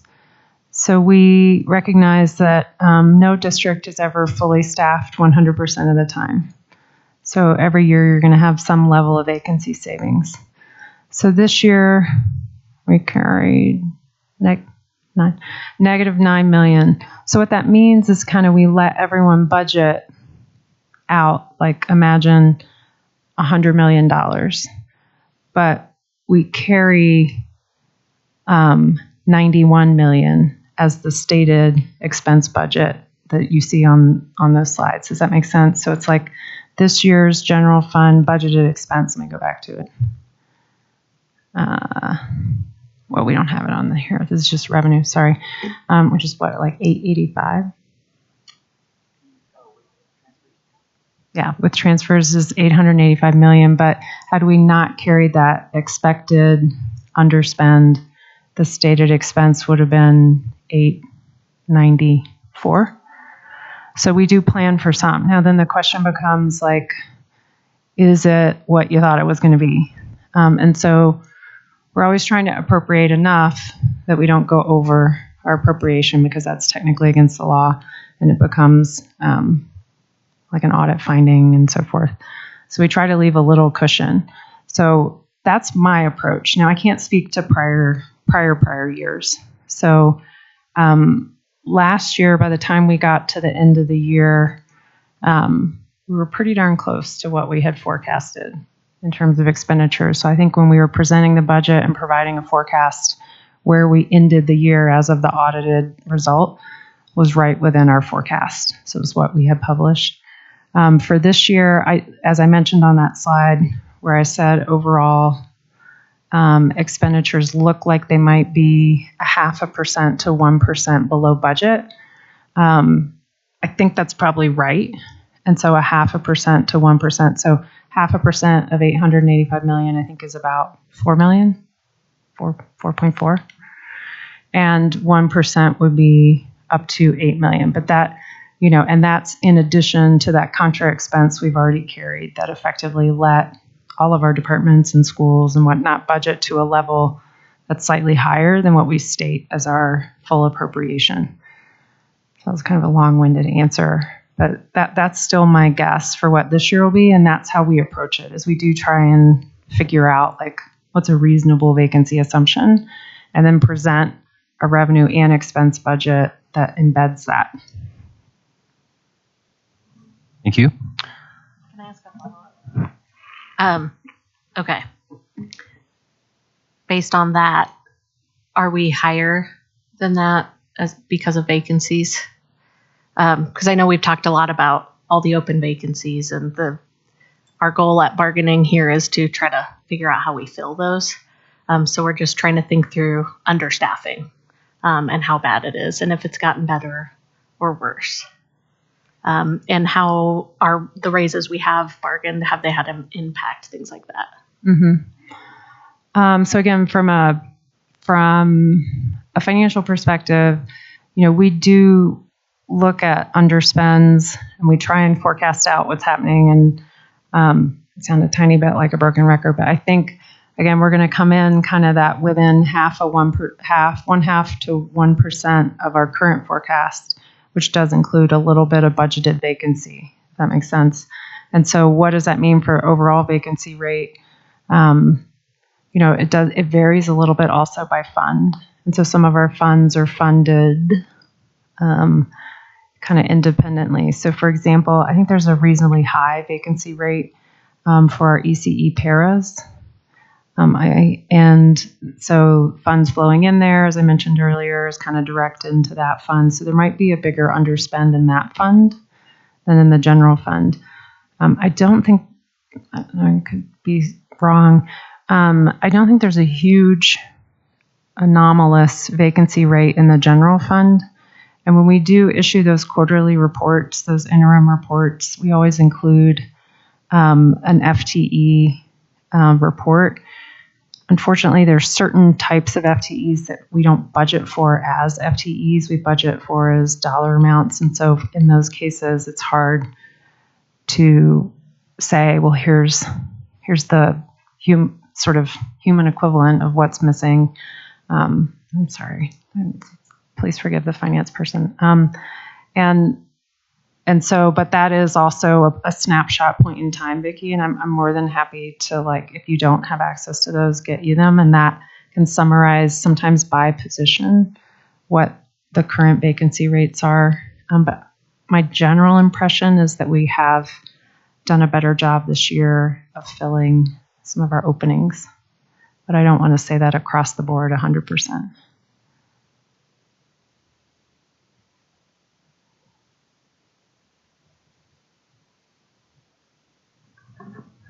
Just to throw in, I think it sounds to me like really the ask is, what type of underspend do we have for potential dollars moving forward? But I think, as I look at and have listened to Brenna's presentation now twice in the last 14 hours, I learn more every time I listen to Brenna. But the thing that I think about too is, and I know we've talked about, we always hear the gloom and doom, et cetera. Well, our financial experts have to be, very careful with regards to how they present information because they don't want to send a false message.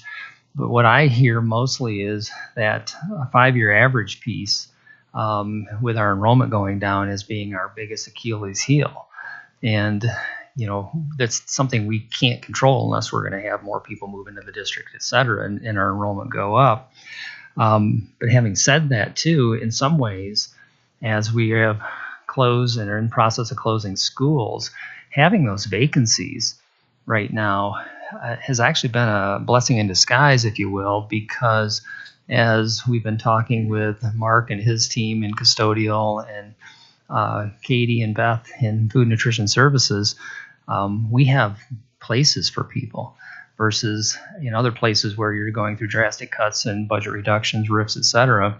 You essentially are telling people they don't have jobs anymore.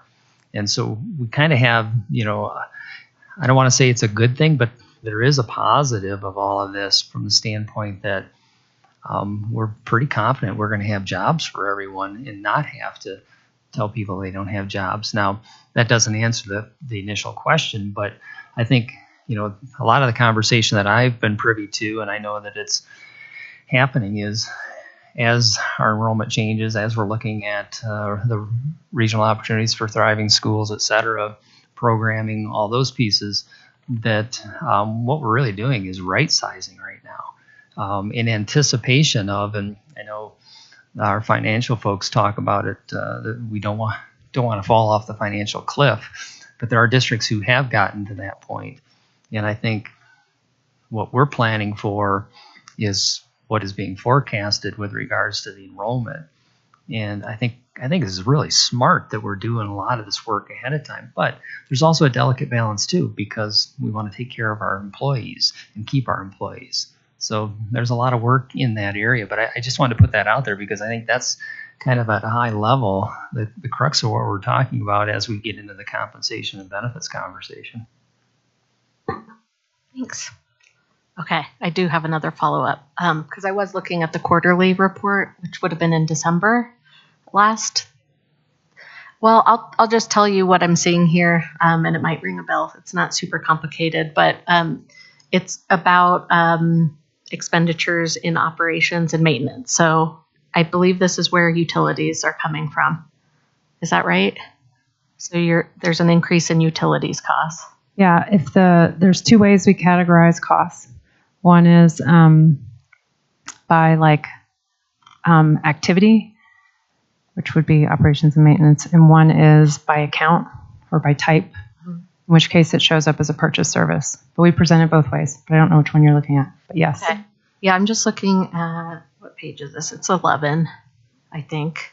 But my reflection is if operations and maintenance is trending a little bit over budget at 52%. But I believe what this is saying is that could be higher if it weren't for the offset in vacancy savings in that. And I assume operations and maintenance is custodial and our maintenance folks mainly. Who am I missing? Security, I think, is under this group or under this budget. Yeah, A so lot of vacancies. yeah, so the 3 million is like an annualized overspend. So that's our estimate of how much utilities overall will be. So we need to right size the utilities budget for next year, to your point, so that we can carry enough budget to pay the positions we do budget for and hope to fill any vacancies that do exist. But again, I can't necessarily say whether, without looking at the report, whether vacancies necessarily in one department are higher than others. They might be higher in there. I'm not sure. It says several changes are reflected in actual expenditures, such as electricity, natural gas, and water rate increases, as well as maintenance and supplies for summer projects, pushing us higher offset. This is the part where I was like, what does this mean? Pushing us higher offset by areas experiencing vacancy savings, some of which are for campus supervisors, alarm monitors, and security officers. So it doesn't list every job, but I think my wondering is, or my hope is, that we're not trying to balance the utilities costs by understaffing. Totally. So you and I are on the same page because the reason I called out this expense here as something we're trying to plan for appropriately next year is we don't want to under budget utilities next year and assume that we'll have vacancy to offset it. We want to right size the budget so that we're as close as possible on that. And that way we can do everything we possibly can to staff the positions we budget. So I think we're saying the same thing.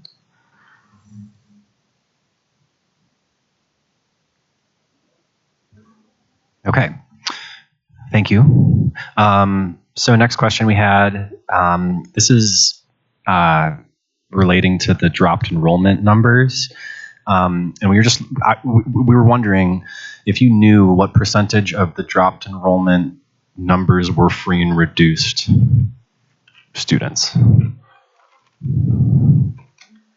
So two potential answers there. One, we can kind of infer because not only is the count of FRL going down, but FRL as a percentage of total is going down. We can infer that one of two things is happening, right? Either fewer families are qualifying for free and reduced lunch, which basically means of people who submit forms, families, which could be viewed as some level of a success, are kind of no longer eligible for free or reduced lunch, but it doesn't necessarily mean they're going somewhere else to go to school, right? So that could be one way that's happening. Another way could be, again, that of the larger shift in population that has reduced overall the count of 0 to 19 in Jefferson County has somehow disproportionately impacted groups at different income levels, right? And so we can't quite tell which it is, but we can see and infer that a lower percentage of students are qualifying for free and reduced lunch than they used to, in addition to the overall count declining. Does that make sense?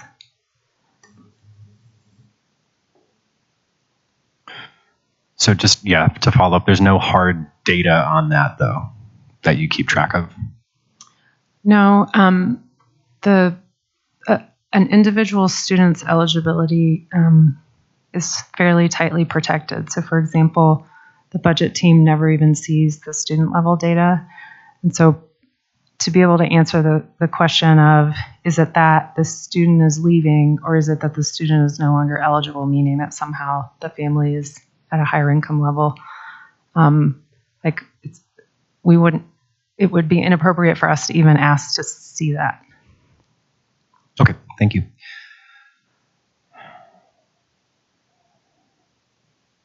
Okay, so we have, looks like we have one more question. We were wondering, where does Medicaid funding go? Is it department or general funds?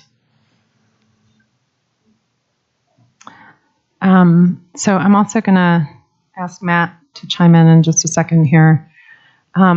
But in general, anytime we receive a reimbursement from the federal government or any government entity, and it's somehow viewed as a grant of sorts, both the revenue and the matching expenditure. So if the Medicaid reimbursement, for example, is tied to a specific service that a student has received, the cost of that service and that reimbursement income both move over to the grant fund.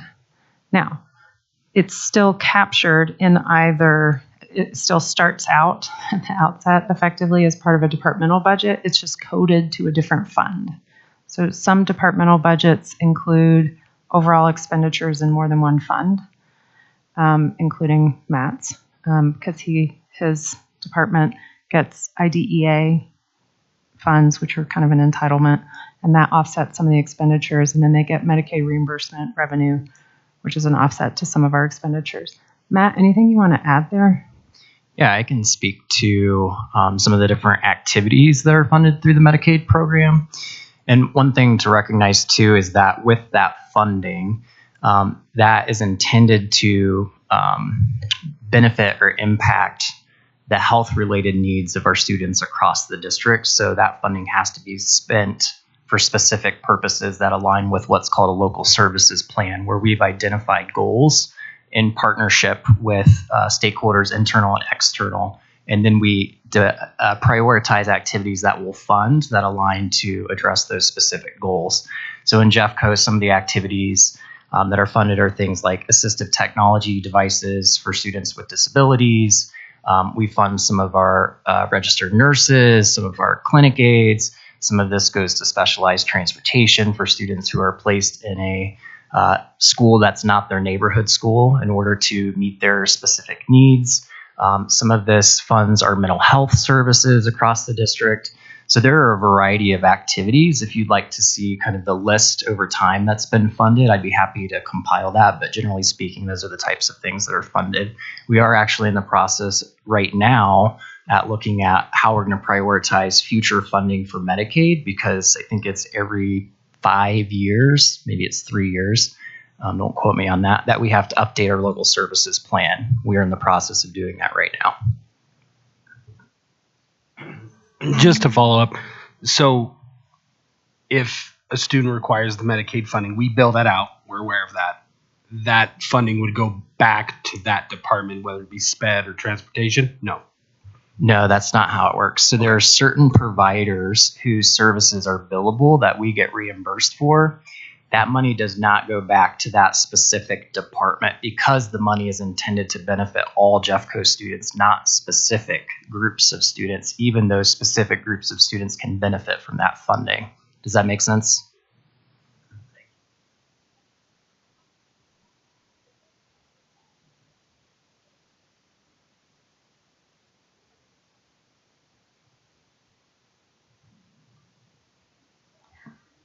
I think we're trying to unravel a little bit to just, I haven't formulated this yet, but I think we want to talk about this more. And you've heard us ask questions about outsourcing. How many of these dollars are going to provide services that are outsourced that are subpar? So we kind of put out a survey kind of asking about folks' experiences with outsourced transportation. And we have a lot of comments from parents and our own members who are parents and drivers, et cetera, about what's happening, and especially to students with special needs who need to make sure there are trained and safe rides to school. So we're trying to get at what questions do we need to ask to make sure that we're not spending money on the wrong services, but putting that money into our drivers and assistants and wherever else outsourcing is happening, paraeducators, et cetera, so that we can fully staff and be able to train and deliver really well instead of privatizing. So would that be one of the services that would be billed if a student has to Medicaid, or where would that go? I'm trying to follow the money. So are you asking if the Medicaid funding would be used to outsource, or if people were in those positions, would that be money, or would those services be reimbursable? Yeah. So are we reimbursing private companies with Medicaid dollars, et cetera, or are they purely coming out of transportation, for instance? Yeah, I'd have to look into the specifics to be able to tell you what funding source covers which service, because it's just going to depend on the type of service, and I don't want to say inaccurate or give you inaccurate information. But I understand your question and can follow up on that. Okay. Yeah, we're just seeing these contracts have just continually increased to where we're spending millions of dollars just on a few rideshare companies, plus whatever we're spending. But I can tell you, when it comes to certain types of federal funds, for example, like some of the funding that we receive from IDEA, they're very much like a grant, right? There are restrictions or parameters that are put in place in terms of allowable expenditures. Contracted or purchased services is one allowable expenditure, for example, for IDEA. And the reason for that is because we have mandated services that we have to provide. So even when we can't fill a position, we still have an obligation to provide a service to a student per their IEP. So we have to figure out how to do that. And sometimes it is, through a contracted or purchased service. Medicaid would look very different because it's a separate funding source. So I'd be happy to look into those parameters. But to my knowledge, we're not using Medicaid funding specifically for private services. But I'll double check that, make sure that's accurate.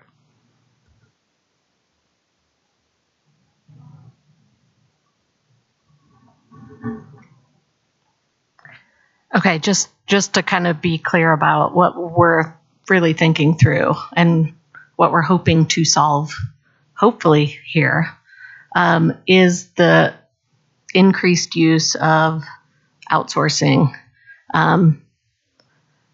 knowing that we need to provide a service, right? We have to make sure folks get to school, that students get to school.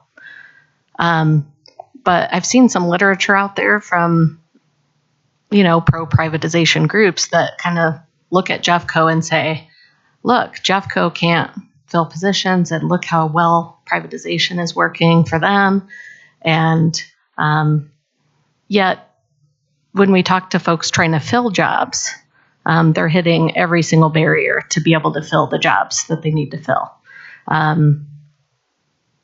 We know that the positions have been posted at the wrong rates of pay, much lower than we had bargained for. And then we've talked about the time it takes to get somebody onboarded and in the door,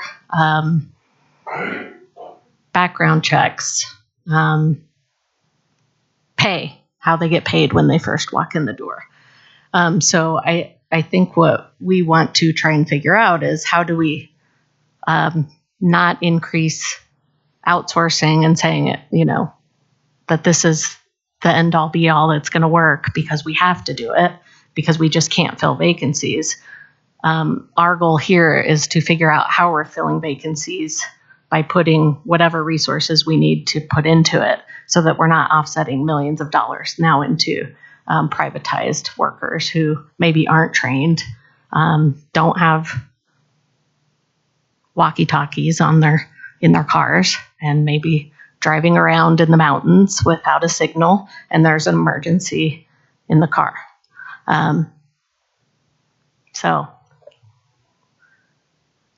I don't know what the question is that we can redirect back here, but I don't know what kind of high level discussions go into when we're budgeting. How do we do better and save money potentially by decreasing turnover and not contracting out and paying much higher rates?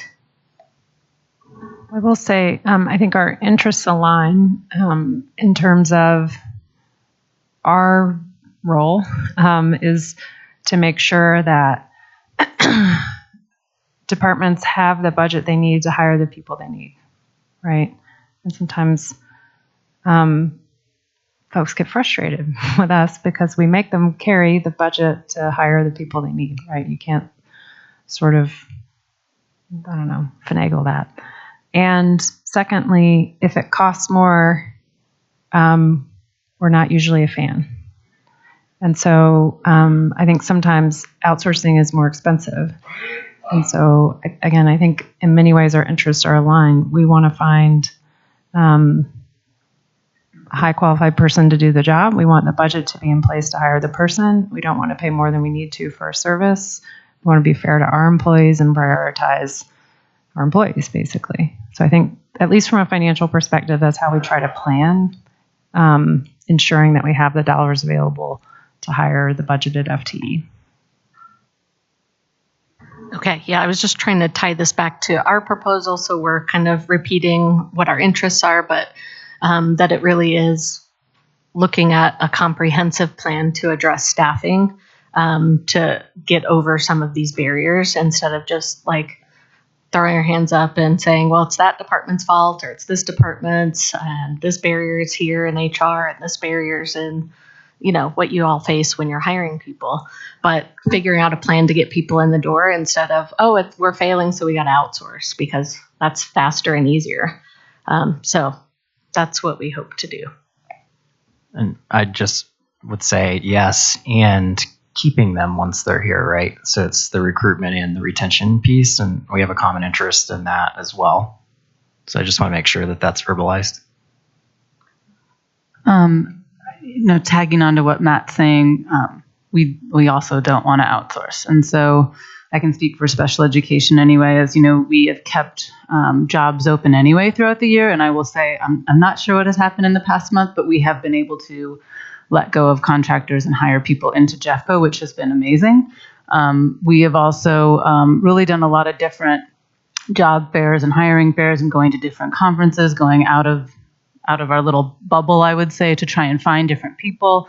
And what we're seeing is we're able to hire more ECSEs right now. We've been able to hire more mental health providers for next year, more paras that have been applying for our new preschool center programs, which is amazing. So I'm on board with you as well. We don't want to outsource. We are trying to get past the barriers, right? To try and think outside the box. I think we've talked about that before. But in order to find as many people who want to work in Jeffco and stay in Jeffco. We should all talk to our Jeffco legislators together because some of them think that it's great, potentially, that there are other options like outsourcing. So thank you all for saying that.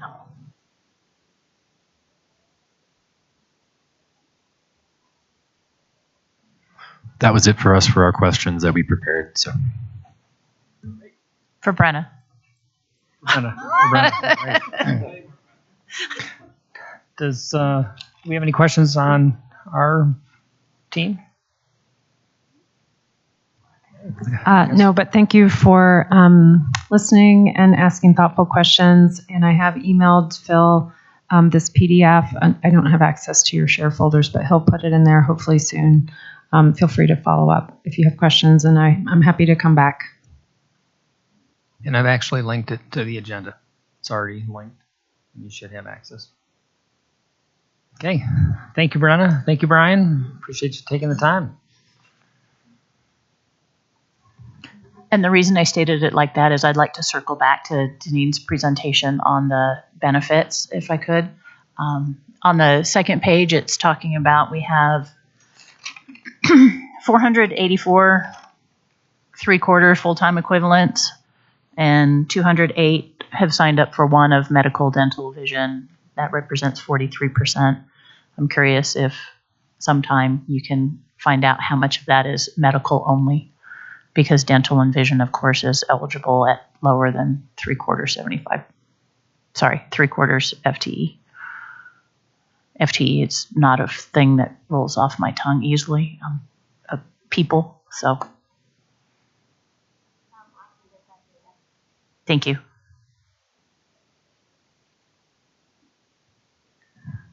So I think there's some additional information to think in terms of this topic with regards to paraprofessionals.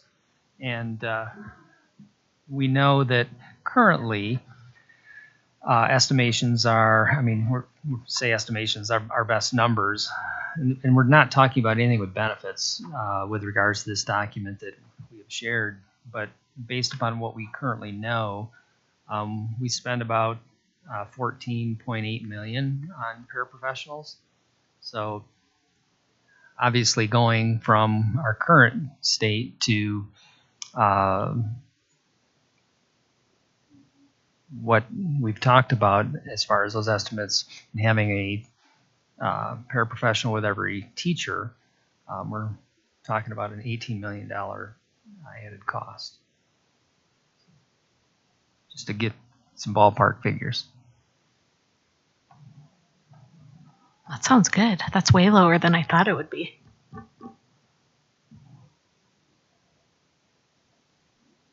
Yeah, keep in mind this is an average dollar amount. An average FTE, so it's not exact or precise. But I guess I need to get to know you a little bit better, Vicki. If $18 million doesn't sound like a whole lot, so.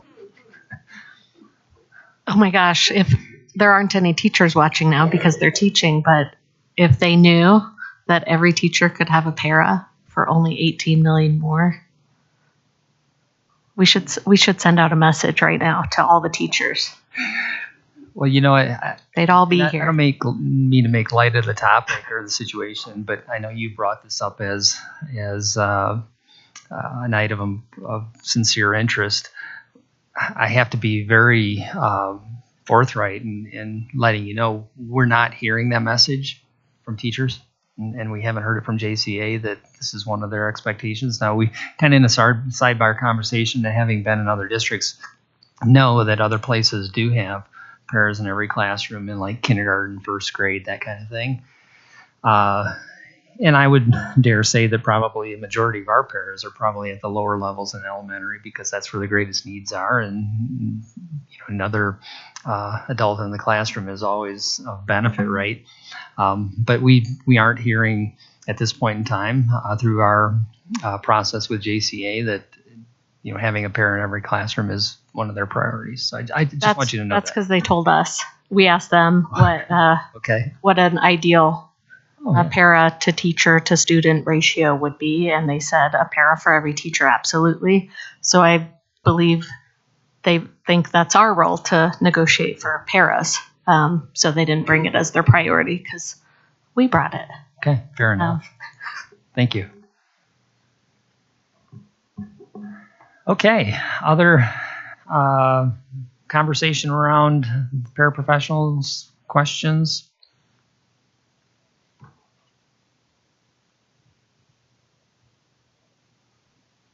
Okay, it looks like next on the agenda would be Article 4. Would be your counter proposal. Are you ready to start having that conversation? We were going to propose that 15 minutes we had was real fast. So we were going to propose a caucus, and then we have lunch coming at 11:30, and then lunch, so we could kind of start some work, digesting some of what we just heard, and then bring our counter and our proposal. Okay. For after lunch, if that's okay. So what I hear you saying is you would like to caucus for a little bit and then take a lunch break, and then we'll just schedule a time to return. What time would you like to return? It's 10 to 11 roughly right now. 12:30 or 1? 12:30? Any time constraints on your side? Okay. This team's committed to be here for the duration, so. Okay, we'll Okay, plan on 12:30. 12:30. Yeah. All right, we're going to go ahead and take a break, include caucus and team meetings and lunch, and we'll be back at 12:30. Thank you.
Okay, I think we're back. It's about 1:45, and we are preparing to have our Jespa colleagues present their Article 4 counter to the district's initial proposal.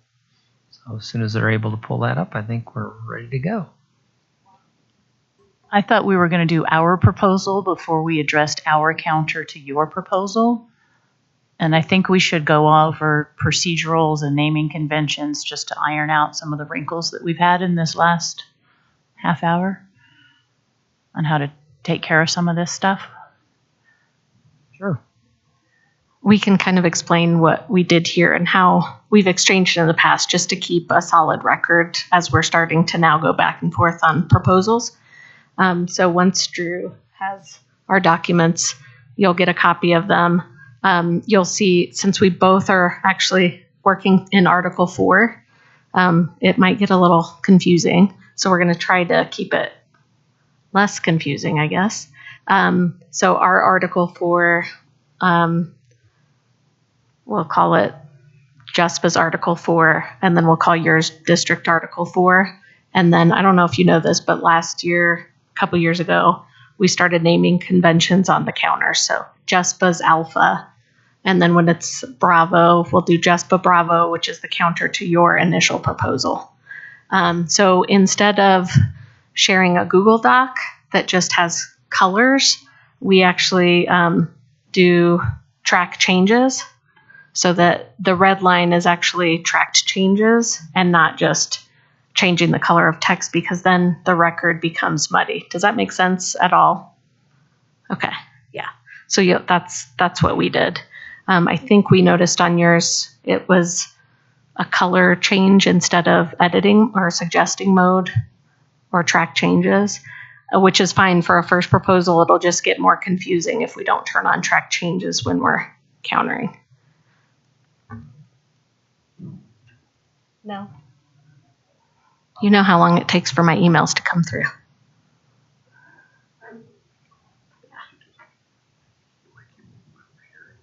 Okay, yeah. I'm not going to talk to you. I could even go over there. So Vicki, is it your preference to use the Word docs, track changes, or Google? This, what we've done, we generally do use Google on our team, just so everyone has access without having to have Microsoft. But for the sake of the record keeping, we just download the document to Word in order to email it. So there's a record of when we exchanged it and what it was, so that you can see the different versions over time if we ever have questions and want to go back. So what we always have done is we work in Google, but then we download it and exchange it to you all in Word so you have the proposal we presented and it doesn't get confusing over time.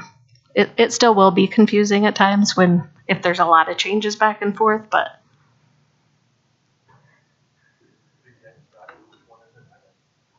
the one that says Jespa Alpha, I think Darcy's going to do first.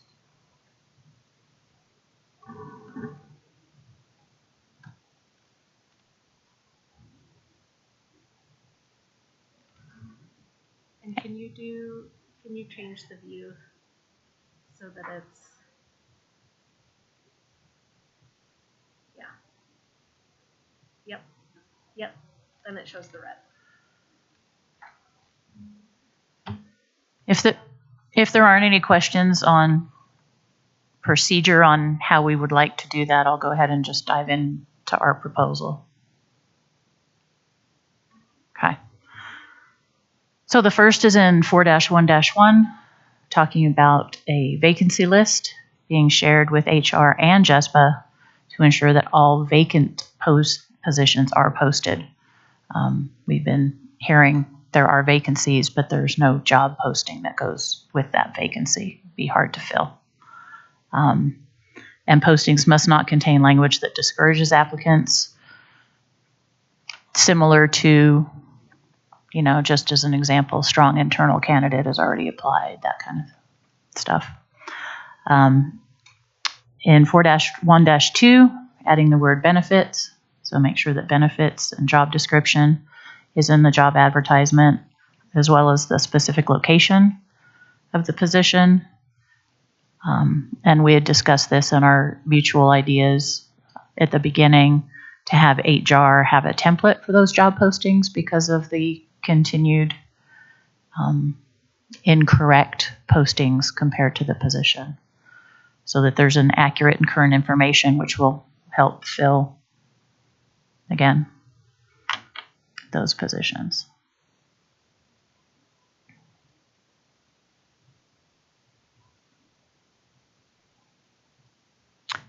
You've heard our concern about the pooled positions, which is why we struck 4-1-4. We have heard your concerns from the SPED department, and we're willing to open conversation and see what your counter would be on that then.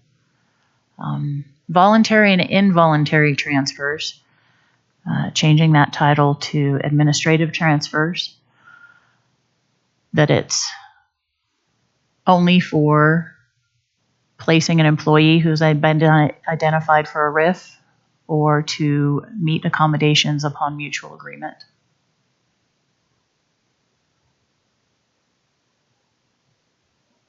Striking those other sections, 4-2-2, -3, and -4, and -5.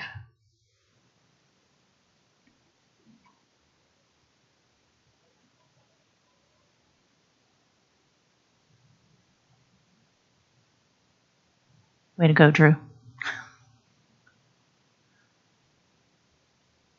Okay, we just bolded 4-6-1. Employees shall not be assigned duties that are clearly unrelated to their job descriptions under duties assigned.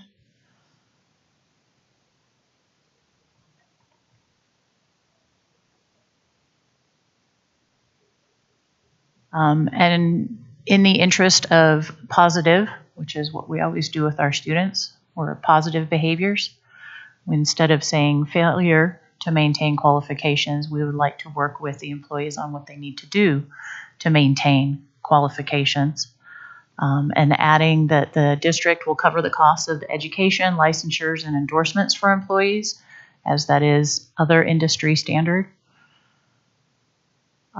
If they need to fulfill those requirements by attending professional continuing education, doctor's appointments, physicals, that the district will pay for that time and whatever that particular requirement is.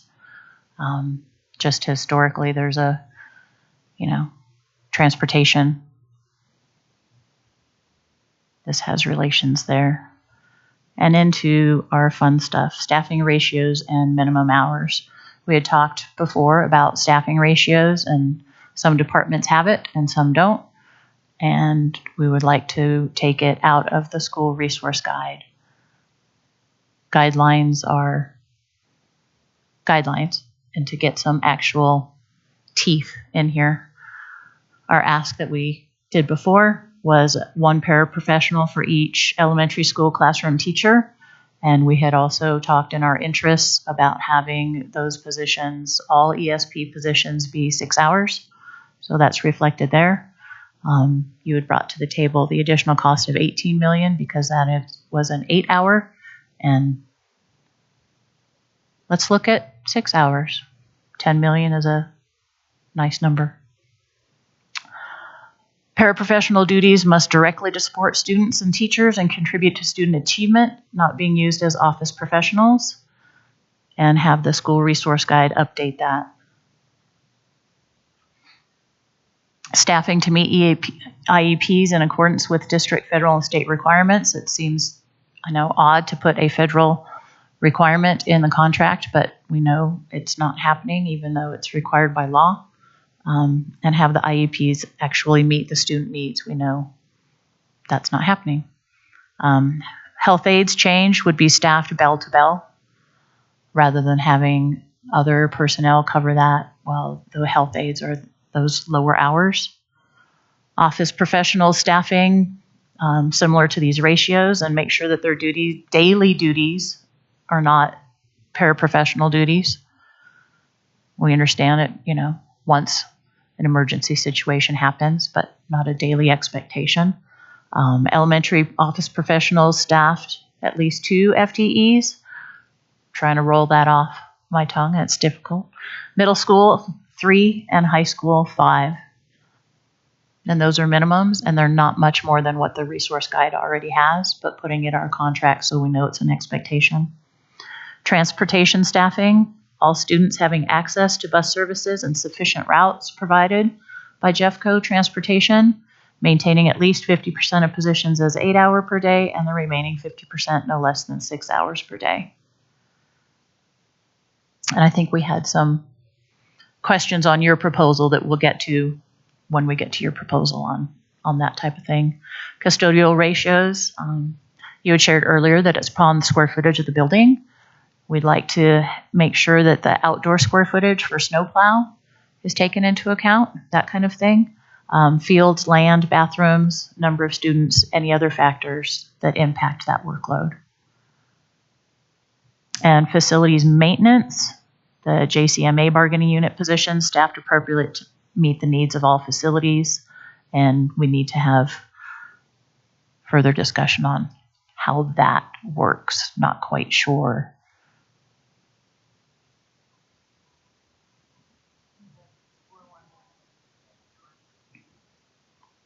Going back up to 411.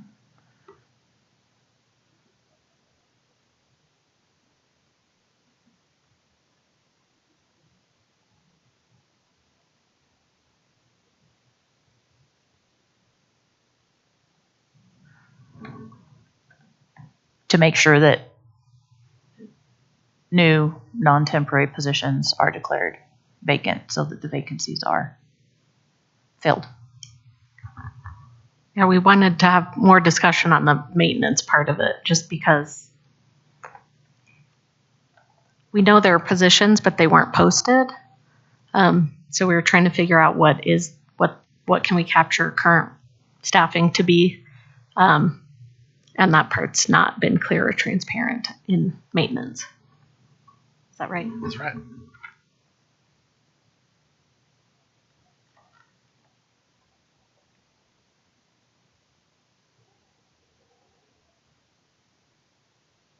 Are you going to send us a copy? I mean, I think it's easier for us to look at this in front of us, like I think you'd appreciate as well. We did not discuss the bolded 4-6-1, sorry, 4-6-4. Someone who assumes meaningful portion of their duties and responsibilities of a higher classification will be paid appropriately. It's not a change, we're just bolding it. That's already in the contract. Same as 464? Yes, 461 and 464. Okay.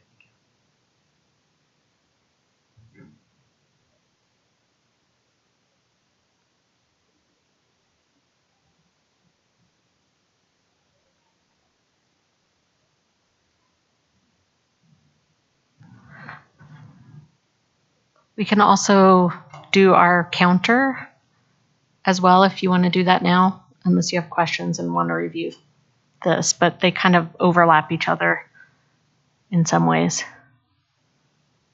Yeah. Ready for it? Okay. All right, I'll be doing our counter, your Article 4. Oh, that's right. This document doesn't have numbers. Sorry. First document sent us, for some reason, didn't have the numbers on it. So this first section, we thought overlapped a bunch with ours, and we know that. So I think we can essentially, I think the only difference is there are a couple differences, but it's essentially the same thing. So we figured we can kind of come to common ground without that section. Let's see here. Sorry, I want to pull up ours too, so I can cross-reference this. It's very similar. That's the only part where you just say, okay, all right, cool. Okay, never mind then. I'll keep going down. So continuing onward. again, I don't know what number this is, but it's under, I think, selection process. So we.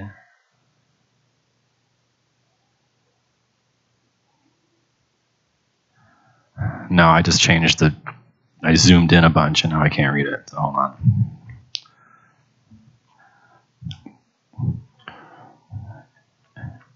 Okay, so we wanted to add in applicants' overall work history measured by years of service. So kind of reflecting the seniority that's in our contract already.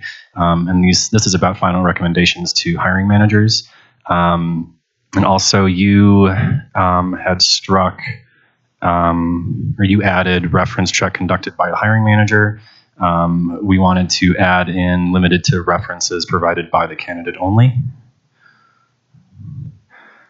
Under the final recommendation section, we are striking the last sentence that says the hiring manager must consider the selection committee's recommendation but is not obligated to adopt it. A little reasoning behind that is we feel like that it gives too much kind of unilateral power to the hiring manager to disregard the process. We added back in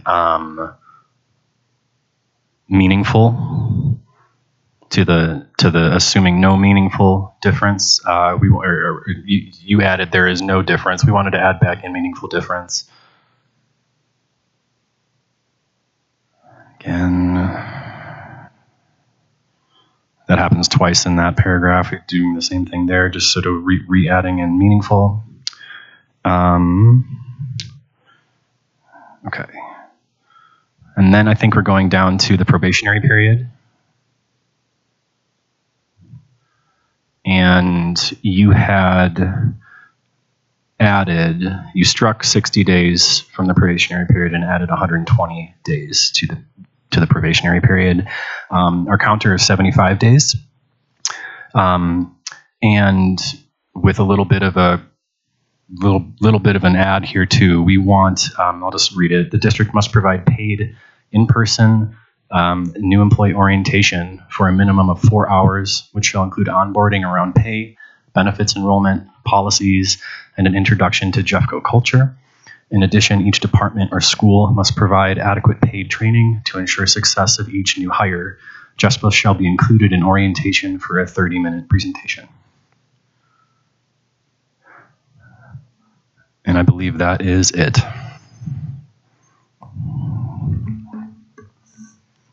Any questions? I just have one question. Because the reason that meaningful was struck is there's ambiguity into what does meaningful mean. So I guess I just need a little more clarity of what meaningful means to you in that article. The meaningful difference. I think I'm probably the one that's reviewed most of the hiring folders over time to see what happens and how folks are scored and how departments look at hiring. And there are a lot of people that are really close in skill. They meet the qualifications of the job. When you look at the job description, they're clearly meeting it. And there might be a difference in a point, 2 points. It depends on the scoring, where you can really see that they're pretty equal. But saying no difference means that it leaves it open to, I'm going to pick whoever I want because I can make it slightly different. I can give this person 1 more point and then they beat them and I get to pick that person. So yeah, it can be a little gray, but I think the point that we made when we bargained this article, not very, like a year, was it last year or the year before? We just updated this article to put all of this in here, and it was to get around what we saw as a pattern of bias, favoritism, nepotism, gaming the system to leave somebody out and get somebody that there were too many games being played, to be honest, is what all of the discussion was. And so some of the things that we struck from the article, like left it too open to being able to score it fairly. So what we were just trying to get at, if they're close in whatever's up there, if you can scroll up just a little bit or down, wherever that section is, it's the qualifications of the applicant. I think it's where the 3 bullet points are. Advertised position, the bullet points. Yeah. Right there. Thanks, Drew. So if they show they meet the requirements of the position, that they have the qualifications to do the job, and their work history shows that they can meet the requirements, then, and this applicant also can, but maybe has a few different strengths, they're meaningfully equal. And so the whole point of it going to the person with the most years of service in the district was to value our employees that have put time and effort into working here over a new person from outside, let's say. Or a lot of what we've talked about, I think, here too, is when a principal is constrained by budget and isn't getting the adequate funding for all of the paraprofessionals they need. So instead of this person who definitely meets all the requirements and this person who's brand new, okay, maybe this brand new person has a lot of skills that this person who's been here a while has. They end up pretty close and tied in all of those areas. But this person has more seniority and there should be value in that from the district. Somebody who's put their time and energy into working instead of this person's cheaper for us to hire. So I'm trying to sum up a lot of the conversation that we had 2 years ago. So Vicki, when you say meaningful, you said like a 1 to 2 plus or minus. Well, it depends on in an overall score. I think it depends how each department or school is scoring and what the matrix is. If it's 5 points per question versus 1, it just depends. But yeah. Okay. Thank you. Mm-hmm. I had one question, it involves these bullet points. 4th bullet point you have up there, reference only conducted by whoever the candidate puts as the reference. I have a very large concern with that. It's already run into an issue currently with an employee that we hired that only provided some reference and did not give us this past immediate supervisor that they worked for. And when I'm hiring individuals that are carrying a weapon in schools at a bigger degree, there's much more that has to go into a background check. And so if you're only able to provide certain references that are going to say certain things, we should be able to provide or at least have some history with their most recent individual that they worked for or whoever that manager was, just for the very reasons that I think we provide a very unsafe environment. I think the duty to protect, at least from our department, you're putting people that are going to be working with kids in a lot of these jobs, and I think it only does us a disservice or puts some liability on us as a district when we don't check with all references, especially those that they've immediately just worked for most recently. So I just wanted more clarification on the reasons why we would remove that option of their most recent history. I'd be curious what you all do now with this. I assume that you do check regardless of what they provide. For us, we check all references and we try and do at least 2 or 3 from what's provided, but we always request who your immediate supervisor was in your most recent role, just because that's where they're coming from most recently. And while people may have had a great history, they may have run into something, which is why they're leaving their current job. There may be an issue that we need to know about. That's my department. I don't know how the rest do. Okay, so we did discuss this a lot and struggle in the same way with what you're talking about, that, okay, maybe we should. I think what it comes down to was trust, because we've come across a lot of issues where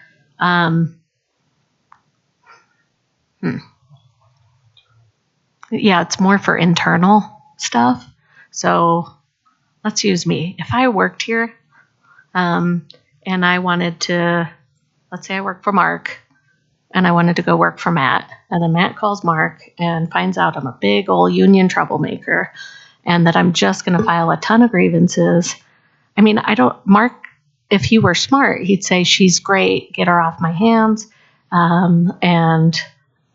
But honestly, it has happened that doesn't happen. And a lot of stuff, we talked about it for a lot of this article when we negotiated it last, like the blackballing that goes on, or when somebody just can't seem to go anywhere because everyone has shared information about them.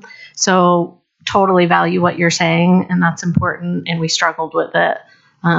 It's probably more the internal trust of the system, if that makes sense.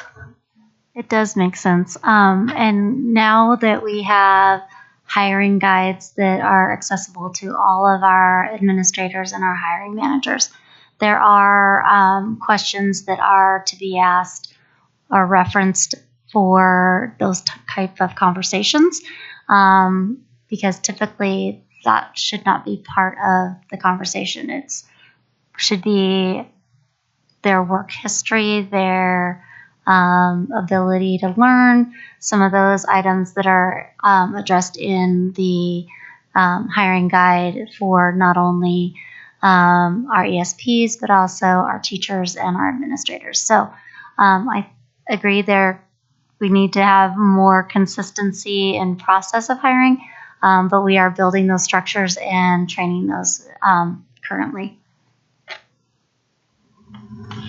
I completely respect that, and I think there's no doubt any of us in this room would probably say there's always some component of trying to figure out, is this the right fit for my building, for me as a manager, et cetera. I think that's part of the workforce.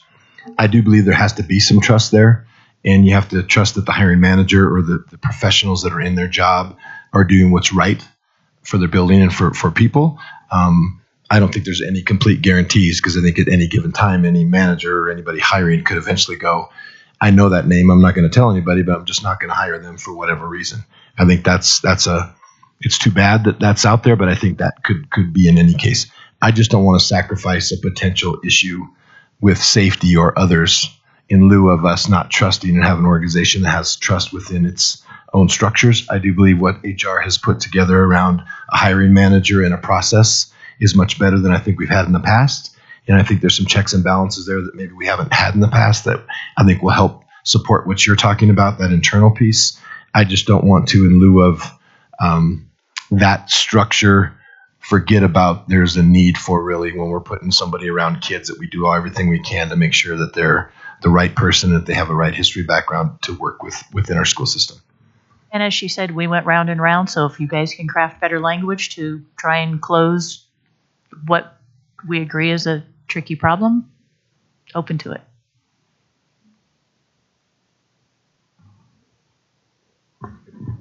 So clarification with that third bullet point, applicant's overall work history measured by years of service, where? Like experience, overall years of service in one's career, or is that specific to Jeffco? I think we were trying to figure out how it generally gets scored.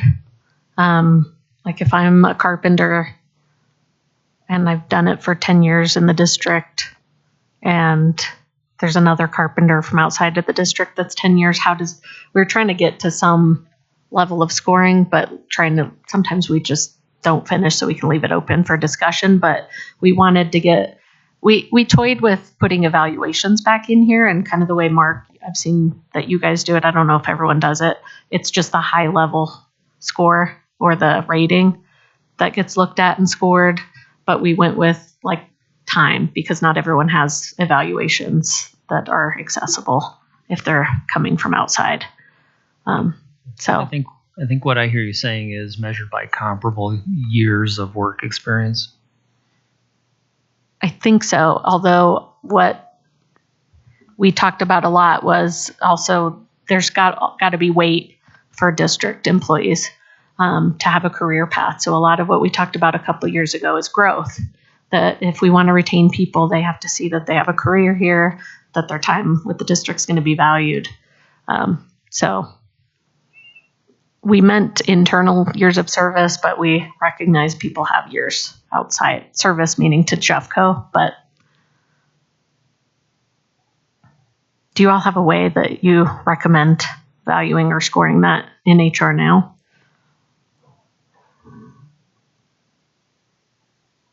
I think Mark does.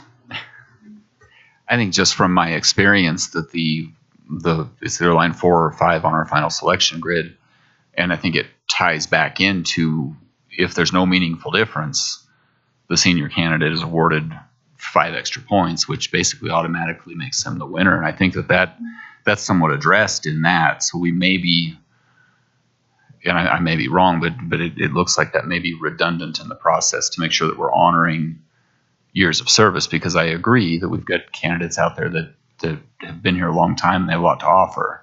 But I don't want to double honor it. Does that make sense? So going back to Danine's question about the meaningful difference, I think what I'm hearing you say really, if it relates to the criteria being used by the selection committee, it's quantifiable difference versus meaningful.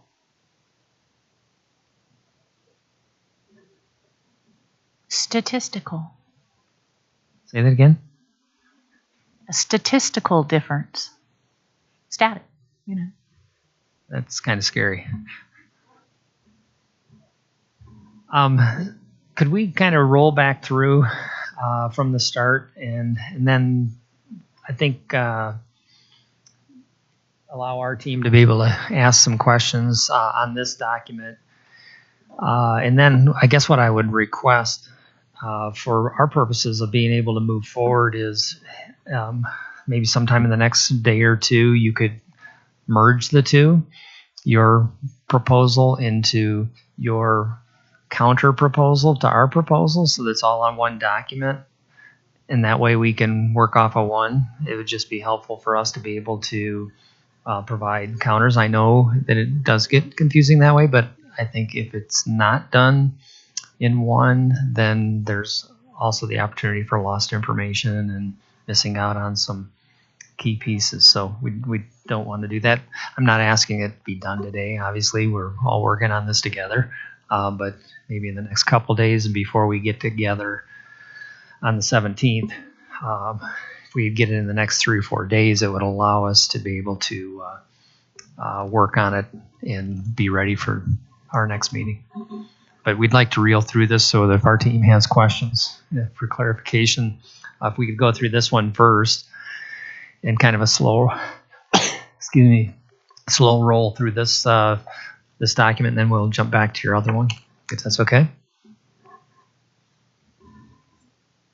And anyone that on our team that has any questions, just jump on and say stop, because Drew is doing the slow roll through. He's doing a great job over there. Maybe slightly faster when we get to areas that don't have any red.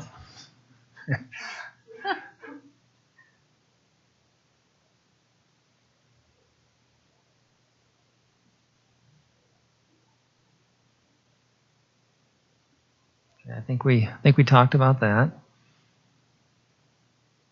I guess the question I would just have is, we had thrown in language, the hiring manager must consider the selection committee recommendation.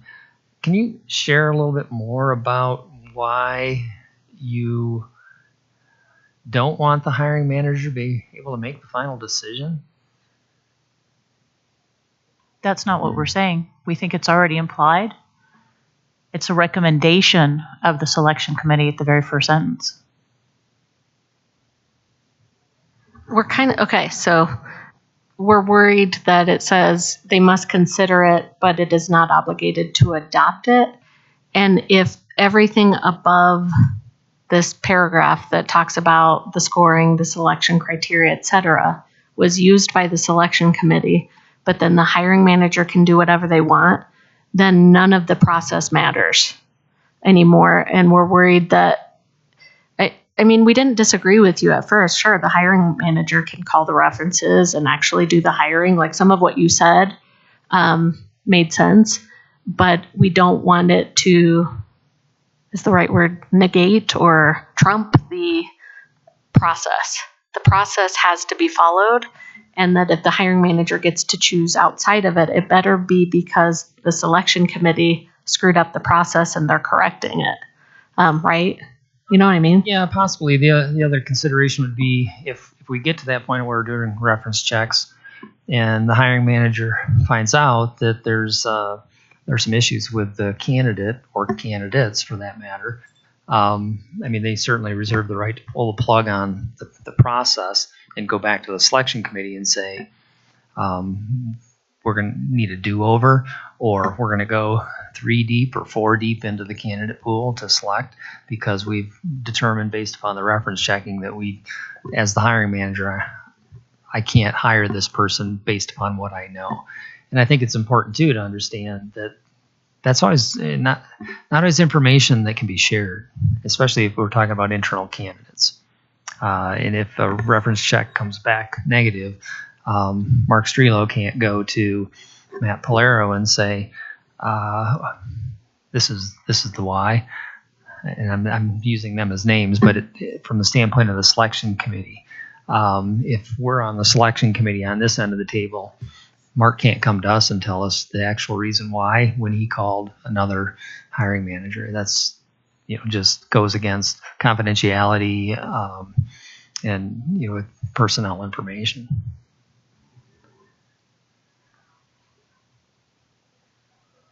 I would say for our department, similar to this, we always, when we hire, make sure that if there's only one candidate, that we decide, hey, if we find something after we go through the process, we will then reopen or come back to the table again and possibly reopen the position.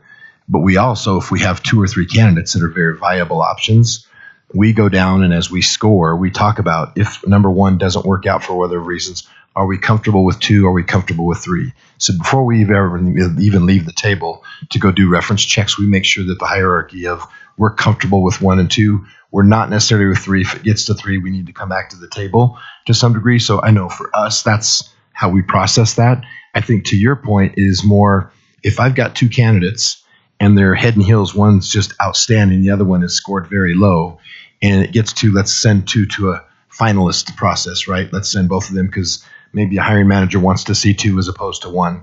And the hiring manager decides, I know that person, or for whatever reason, I'm going to choose the second, even though the scoring process, they were head and heels below.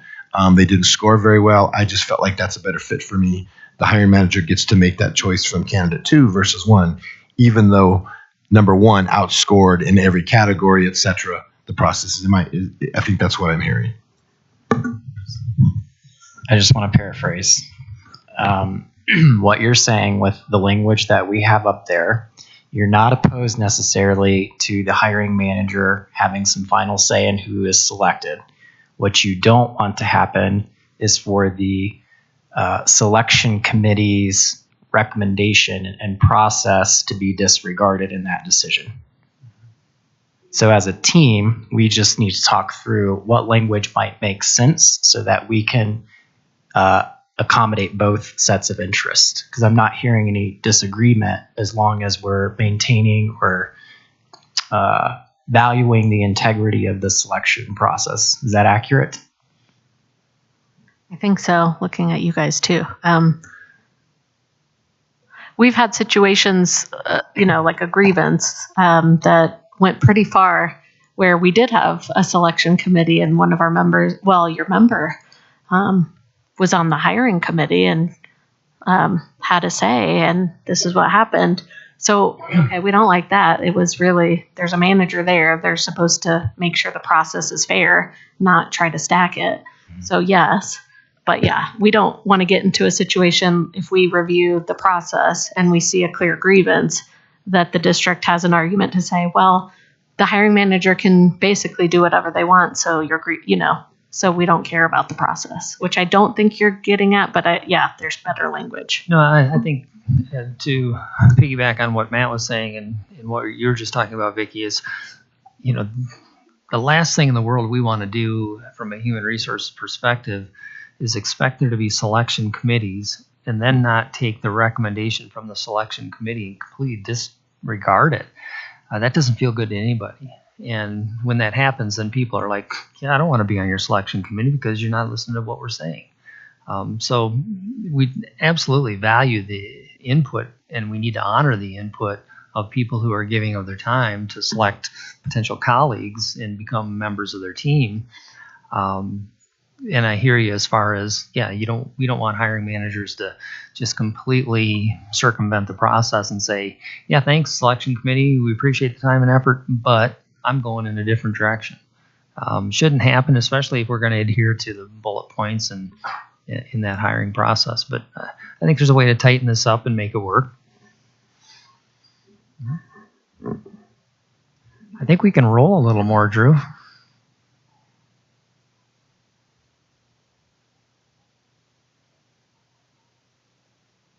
So just stopping at the probationary period, Mark, I think, was going to jump in. Oh, okay. So what I guess question is really kind of splitting hairs with regards to the amount of time, although there's an interest I see in valuing some orientation with a certain amount of time, that type of thing. I think there's because we're such a large district that most departments kind of do their own thing. I think there was a time where there was an orientation that came through HR with new hires, but the department has been pared down so much that that doesn't exist from a central location. So it's up to the departments that hire. So I think this is really important and very positive. And I think some of our departments do it really well, and maybe others not as well as they could. So I think there's obviously room for improvement, but I think it's something we can talk about as a team as to what that could look like. Did any of you go through the Jeffco orientation that was in this room? Deneen did. Mark did. Remember that? The Stone Ages? It's in the Stone Ages? Yeah. No, it wasn't that long ago. It was really great. I think people felt really valued. They got to come here and spend some time understanding some policies, feeling welcomed, and they'd still go to their department right after, right, to get the training that's specific to their job. So I think it was like you come here for the morning and then you go report to work for the afternoon and you'd start your training or start your day, start something. And so even though the department pared down, HR did a pretty great job of that. And I don't know if it just got to the point where, do we really need this to keep people? Maybe we don't, because we have plenty of candidates. We're retaining people. It was a different time. And honestly, I think we've talked about it before. Maybe we got a little arrogant about what we thought we could attract to Jeffco. We're the best. Everyone wants to come here. Don't worry about the pandemic. We're not going to be short-staffed. We're not going to do increases in pay. All of these things that got rid of a lot of benefits for employees. So I think we're open to a longer probationary period if we're thinking about how to retain people and work with them so they pass it. Yeah, and we value the onboarding process, absolutely. It's just it hasn't been done consistently, and I don't know what the past was. I'm assuming, based upon what people have said, that it was great to do. I will tell you that this is something that I'll take back to our Chief Human Resources Officer, Jen Jones, because we are doing some significant restructuring in HR with regards to providing better service and support, not only for existing employees, but in the onboarding process through talent acquisition, et cetera. So there's definitely a concerted effort moving in that direction. I just want to be careful in having conversations with her as to what we can and can't commit to at this point in time and the capacity levels. But we're completely in agreement that we need to do a better job with this whole process. Just to jump in on that, I know at the school level, nobody there's the expert on para, PERA. Nobody there's the expert on how payroll works. Well, I better fix that. Benefits, thank you. the experts are here.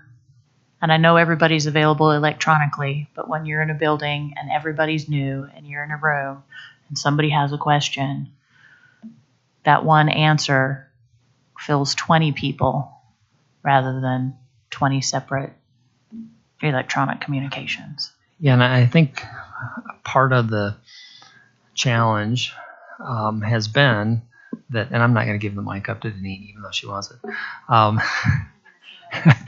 Part of the challenge has been that we've relied way too much on the virtual electronic world, and it's become very impersonal. And I think that having that personal touch back into the process is huge. It's important. But I think there's also an element of time, commitment, that type of thing. We've found it.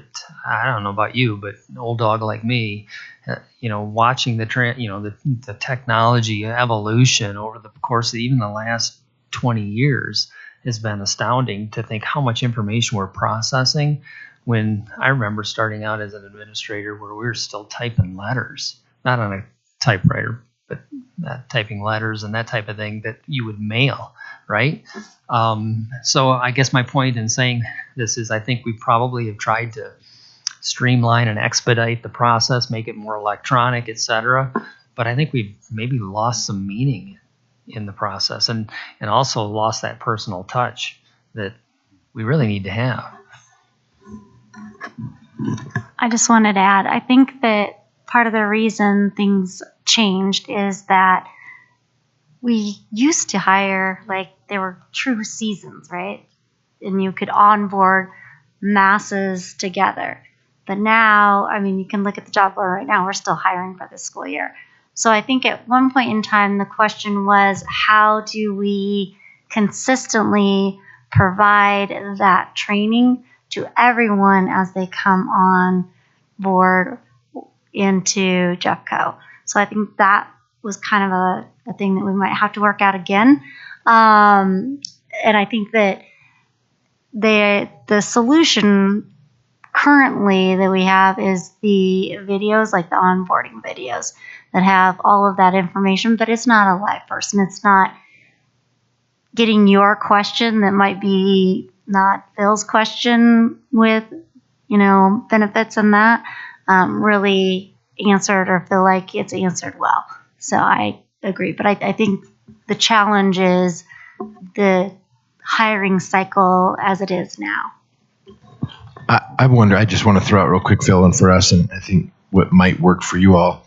If you've ever gone or if you're getting close and you look at Para page, Para has live options available that you can sign up for from like 12 to 1 on certain days, 3 to 5, 4 to 6, and there's a live person on there that can answer your questions around if you're close to retirement or if you've just been hired and you want to know more about Para. I almost wonder if that might work something for us, because I think what's been hard is getting people in a room face to face consistently when we're hiring at different various times throughout the year. That becomes difficult to just have somebody here all the time. But I almost wonder if the next phase is having some kind of a live opportunity through Zoom or through whatever, where people can get on and hear from the experts, ask their questions, and get the insight that I think you're referencing, and have more of a face-to-face feel without actually being face-to-face, as opposed to a video where it doesn't necessarily answer all questions. So I think we can come up with some language and maybe think about being able to, whether we can support something like that. Yeah, I think there was to go back to what Deneen said, in the past there was a traditional hiring cycle, and there still is to a certain degree for educators and for school year folks, but not necessarily for year round. And I think there was probably, the way it sounds, you had a really big influx of new people at the beginning of the school year to get ready for the school year, so you'd fill the boardroom. We hire on average about 1,100 new employees every year to Jeffco. And certainly we bring in and our HR programs team handles all the substitute teachers, for example, and they do trainings periodically before folks get started. So it's doable, and it's not unprecedented, especially here and even in other places. It's a matter of do we have the capacity to do it, and can we make it work? I think all of us, I have to believe, see the value in this, and it does help with one, welcoming people to Jeffco and making them feel valued and happy to be here. So, Can I ask a question? I honestly don't know the answer to this. I just noticed this is newly hired employees. What does it look like if you have an employee who works for Jeffco now that moves from one position to a new position? Does the probationary period start over? Should it start over? Just given that it's a new role and there's an adjustment or a transition period. So I'm just wondering if that's a question we could dive into a little bit. So in another article, there's a provision with regards to promotional opportunities. So if a employee is promoted into another position, then there is a probationary period.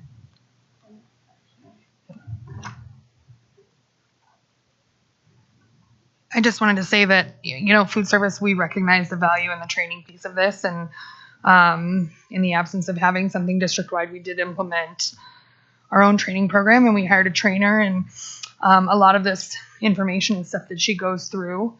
Some of it is stuff that we talked about yesterday that needs to be talked about. I'm looking for a little bit of clarification around the last piece of that. Jespa coming for a 30-minute presentation during the orientation, particularly if the orientation were 4 hours long. 30 minutes when you're trying to convey quite a bit of information, that's a long time, right? So I'm interested what would be presented to our employees and, what we would get into with that. We have other language in the contract that allows us 15 minutes. This would be specifically asking the district to provide the orientation. And I'm kind of wondering now that you brought that up, if there are pieces that if the district provided the training, that your trainer could train other things that are more job relevant so that you don't have to do all the HR stuff separately. I mean, it might even be more efficient and cost saving for the district if you look at it. I'd be curious about how much we spend due to the cost of turnover for all of our departments separately to have to do the same thing that could be done once here. So I was just going to say, and then I'll pass it to you, that when I started at Jespa, it was 2012, and I can't remember when it stopped. Maybe it was 2016-ish. Carrie Yenter is probably the only one I recognize that used to come do it. So she could answer all of our questions. But it was every week. Every Monday, there was an orientation Monday morning through about 11 or noon. We did have, we weren't super welcomed. It was you can talk at the end, but we're going to tell everyone they can go and they don't have to stay, and we'll try to shoo them out of here so that they don't have to listen to you. So there was that. But if we could get them to stay and just welcome them as well, that's really important to us too. And I worked for the CEA, Colorado Education Association, and went to a lot of new hire events around the state at the beginning of the year to help support. And a lot of districts really partner, and it's kind of how you do induction, right? Really partner with their unions and associations to put it on together so that it's more collaborative. So we're just looking for some collaborative space to be able to also welcome. And so employees kind of know we're here too and that they're part of an association, but not necessarily asking for it in your time that you have with your people. No, I think that's great. And I should also add that I do think that we value that as well, right? Your opportunity to come and speak to employees and that kind of thing. So just want to be clear about that too. I was just going to say, I think we summed it up, but yeah, I think at least if we had something, every couple of weeks or something where everybody was in the room from, para to all those things would be good. And, Vicki speaks of a time where, they wanted to possibly give us some time at the end and maybe shoo some people out, but I'm hoping we're past that now. And honestly, our contract is very, very important to our employees. It's how we get paid. A lot of people don't understand that, understand that coming in, and even some management do not want unfortunately want their employees to know that they're under a contract. And there's way too much hearsay. So at the beginning, if we're showing respect to each other and we keep doing this process respectfully for the good of the district, it only gets better. So, I think I think we're selling our employees short if we don't show that it's important to have everybody in the room. We're all the stakeholders. I mean, PTA could be there. We don't want to shoo them away from anybody, So it's funny though. I'll bring my orientation folder I ran across the other day, and we're not going to go back to paper, but it was nice to open up one book for something and get where you needed to go. Where, to be quite honest, I've been there long enough, and the site's been going long enough. I wish I could navigate that thing easily, but I don't think most people can, until they absolutely need something, and then they end up asking for a week and finally figuring it out. But anyways, I'll bring it for a chuckle. But I do think it's important that all the stakeholders are, regardless of opinions, are respected. And it'd be nice if it was, the first week of your employment, but for starters, it'd be great just to get quarterly or more than that, where we get everybody in the room. And it makes you accountable when you get the human factor and you actually have to talk to somebody. Even young people coming in who are coming fresh out of high school or something like that, everybody needs practice on working together and getting better in their career and for their future. So anyway, that's it. And I will jump back just to the hiring process. Jeff, sounds like you guys do a great job over there, and you have your you have your priorities. You have to have your priorities straight.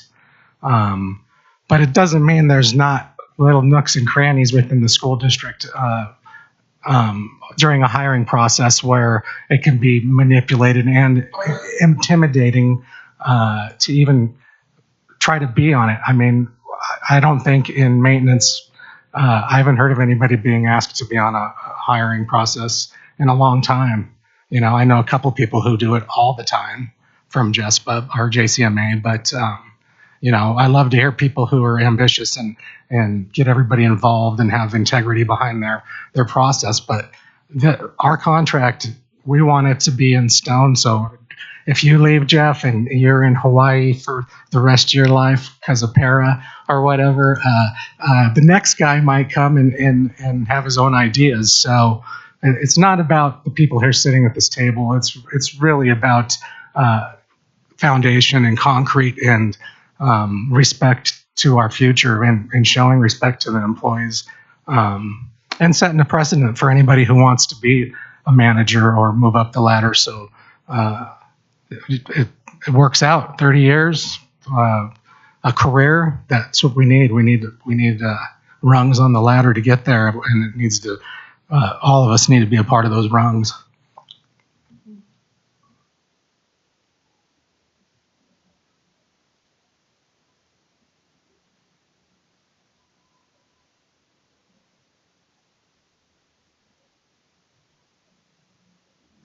Can we go back to your original document or your first document for questions? Yes.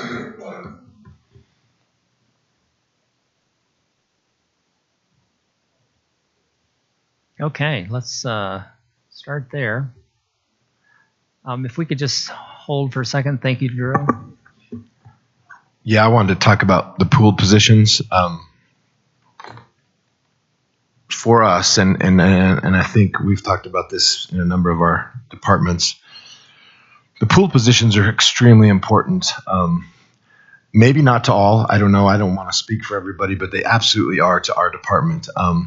When it comes to the skill set and the specific necessities needed to either be a campus supervisor or in a patrol department or something that happens in safety and security, we want to be the ones hiring and interviewing and doing that process with those individuals.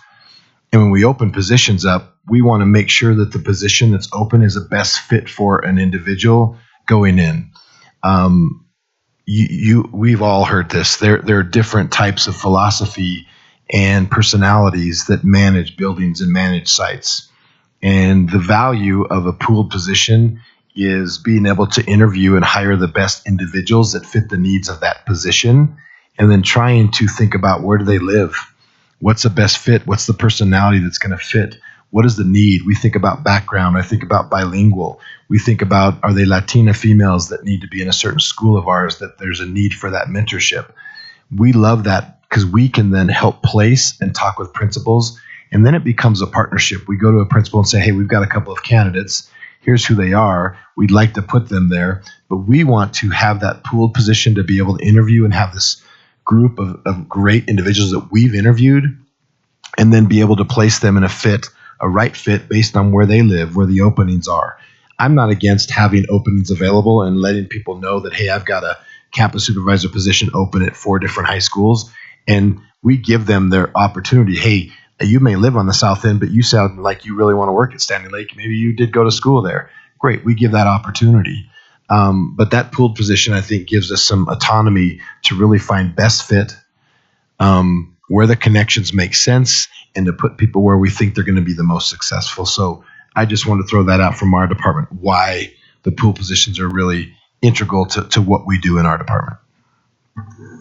Yeah, I think, when we talk about trying to recruit and trying to think outside the box, this is one of the ways that we're able to do that. We just have so many openings, right? And so I think Matt brought it up at one point, but if somebody's applying from out of state, right, and they don't know where they're going to be living and they want to know about different things, it's another way for them to apply. It's not my wondering for you guys is it a concern that we would just randomly place people? That's certainly not what we do. We want people to be happy in where they're going to go. We want them to have a short commute. We want them to be with people that they fit with. And so those are things, when we talk about an interview with them, where do you want to go, right? Like we're able to have those discussions in the interview as well. And taking that away, I feel like limits us in terms of trying to hire people.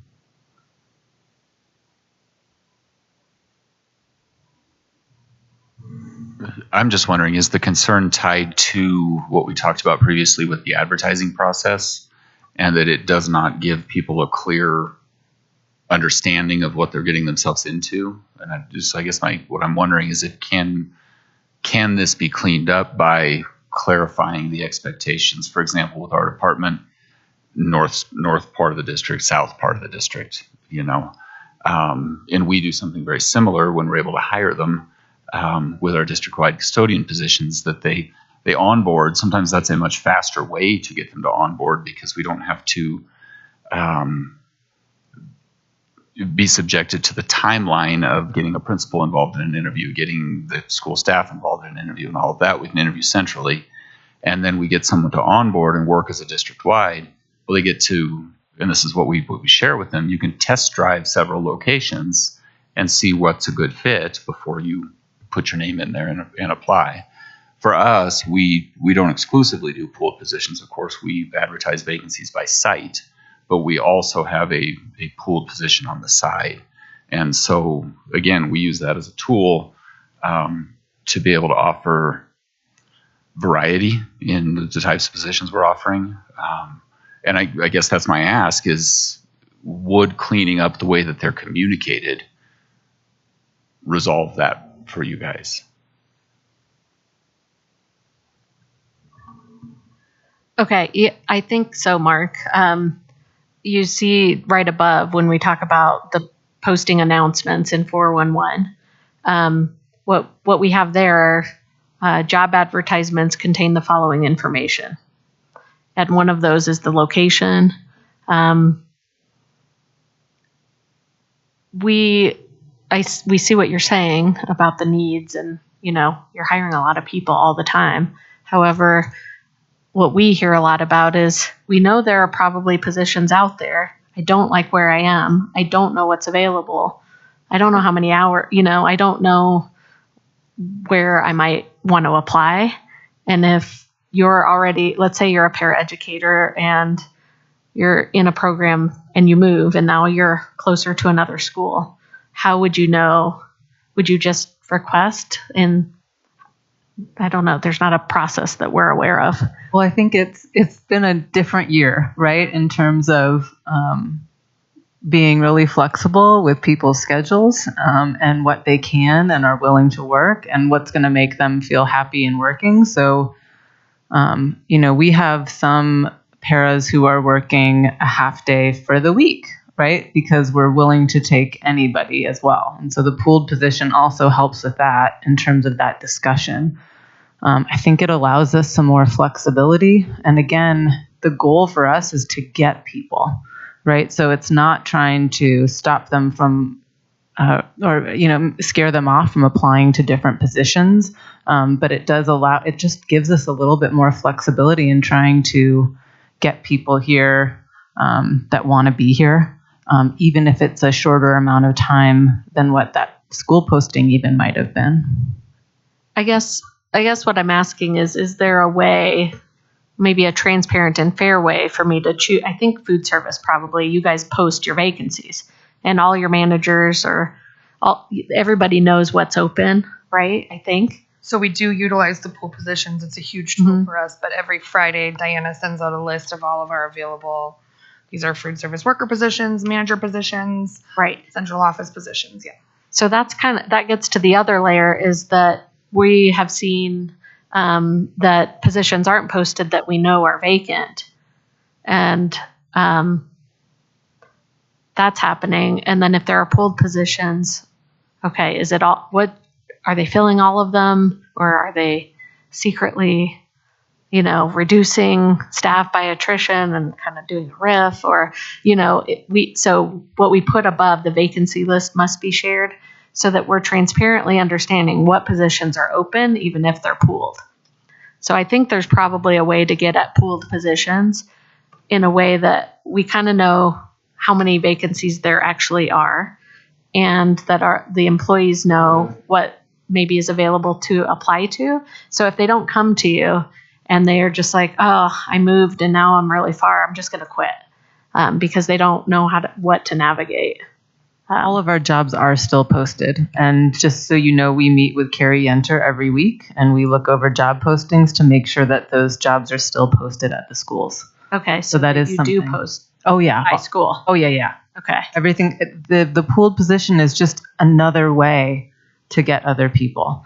It's on top of It's everything on top else. of it. Yes. What I'm hearing you say is you want a sense of transparency around the positions that we have vacant across the district. You're not necessarily opposed to pooled positions, right?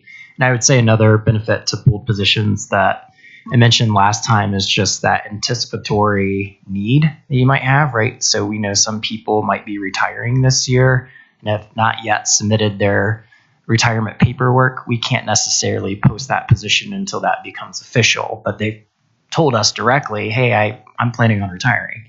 So we want to try to get ahead of that. And one way we can do that is pulling from a qualified candidate pool that applies to a pooled position specific to maybe that role. So I just want us to keep that in mind too. That's particularly important for the Division of Student Success because a lot of our positions tend to be hard to fill and a lot of our positions tend to be classified. So I have a great interest in maintaining the pooled position, but what I'm hearing you say is you want some transparency around what positions are available and within what departments and what roles. Is that accurate? And one way that we could accomplish that is by publishing that list. And I think things have gotten better since we've had this problem, but it's like anything else that's in the contract, or we're trying to get in the contract. The more specific we can be, or make an individual think harder about being creative about even writing a pool position is important, because everybody gets busy and sometimes a pool position can just go out and we're missing details, and really it's about getting people through the door. And if they don't have if they see something that says maintenance position opened at Jeffco and it's not super specific, sometimes there's not enough there, and the process getting in, getting paid and all of that always is just as hard. So in changing careers, becoming a part of a career like this at Jeffco, that's a big decision because there's a lot of things you got to invest in, the whole 9 yards, you know. So yeah, things are getting better in that way, but in the future, there's always going to be opportunity to not be specific if we don't help it get there, you know. So this is good collaboration. Can I ask where it says postings must not contain language that discourages applications? I think I understand what this implies, but could you give me an example of some language maybe that you've seen in the past or that came to mind when you included this as part of your proposal? It's the, what does it say? Internal candidate, or there's already a strong internal candidate on the listing. And we've already corrected And it's that. already been It's corrected. already been taken down and corrected. That was a previous practice for all employee types. I'm just wondering. I'm thinking in my talent acquisition previous brain. I'm wondering if the pulled positions could have in the about the job the current listings or vacancies, and then just an update cycle of like 2 weeks, because usually they run like 5 to 7 days, right? So 2 weeks or monthly to take the ones off that have been hired, add the new ones that are in there in about the job. They could also put not only the school but the hours. So that would make it clearer, as well as if we are updating those pulled positions monthly, then it's going to be pulling in accurate data for the pay when things get changed, right? So it will help alleviate the issue that we had last year that I think you've alluded to, in that there was old data being pulled in job openings that were posted, just because the system on when it was created. It was pulling when it was created, not updated. So if we had something like that, that might be something that could help both of those situations. So just food for thought.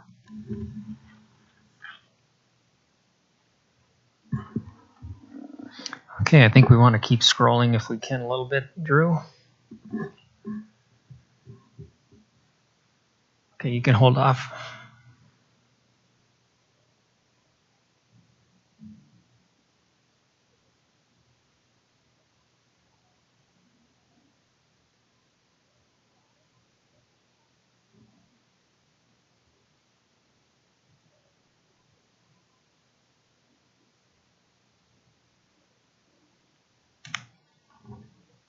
Those are just the highlighted ones, right? No change. Okay.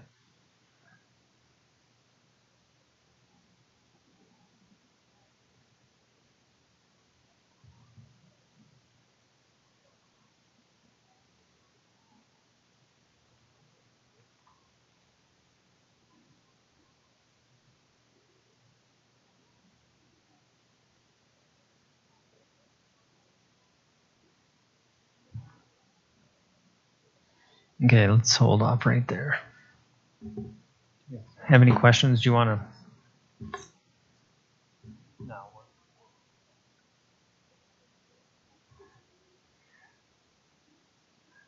Okay, staffing ratios. Is it? This must be looking at.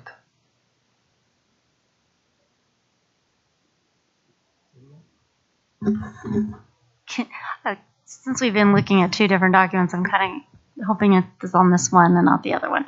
I think you had adjustments on the fit for duty, but also language and then kind of the process. Can we go back to that?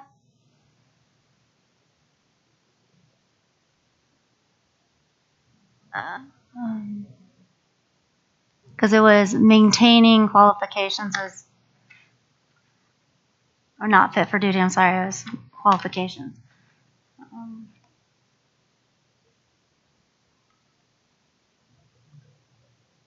I think that was right. It was correct, the maintaining qualifications.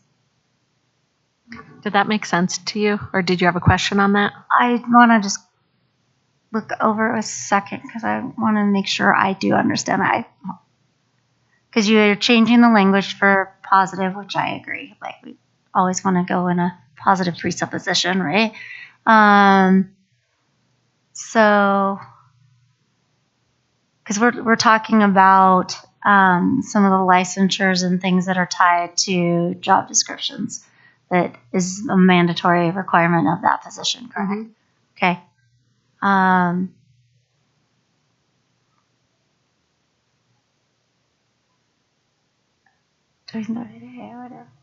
So we still have the process for when, I don't think you struck it, I think it's still there. The process for when they are trying to, for instance, transportation, DOT, certification, kind of a way to keep the employee employed and yet get their licensure back. Is that still part of that language? I want to make sure that we still have that piece in there for our employees. Yep, the makeup period's there.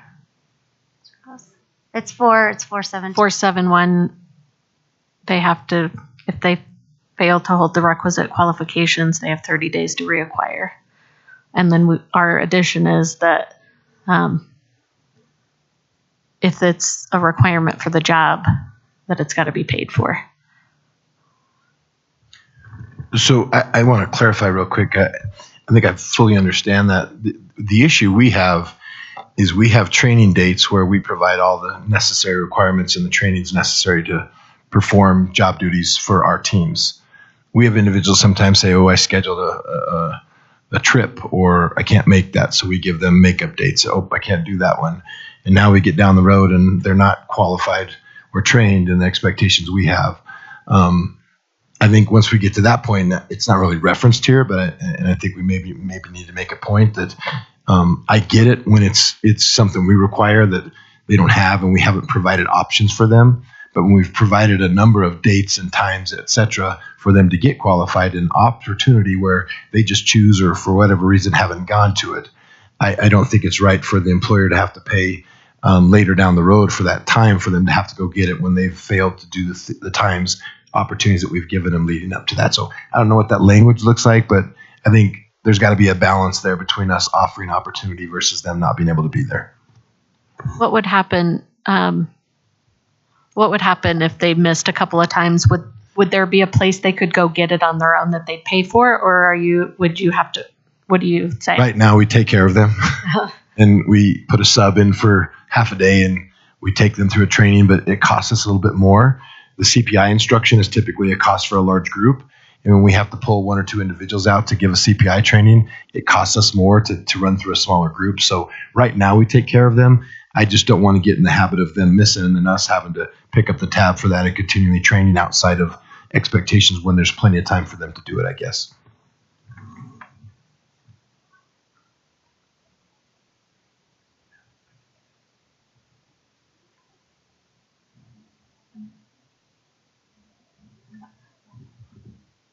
I think we can keep scrolling.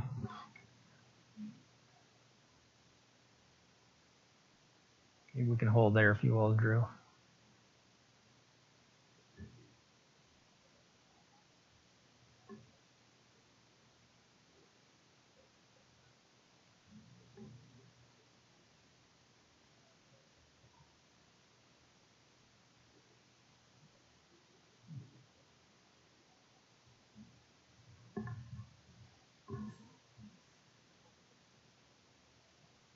Any questions on our?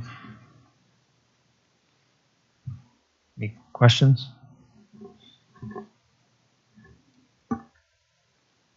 Did you see how we saved you $8 million?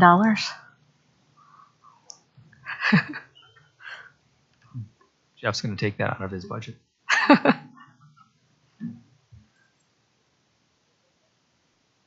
Okay. Go ahead. Yeah, I think I'd like the opportunity at some point with our team to process this piece a little bit further. This has a lot of implications, right? And it's all new language that's not currently reflected in this article. So I'm not sure that I have a lot of questions right now that we have in some context or another discussed, but I might once we get the chance to look at it over a little bit longer period. Yeah, that's why it would be helpful if you wouldn't mind merging the two, so we've got all in one.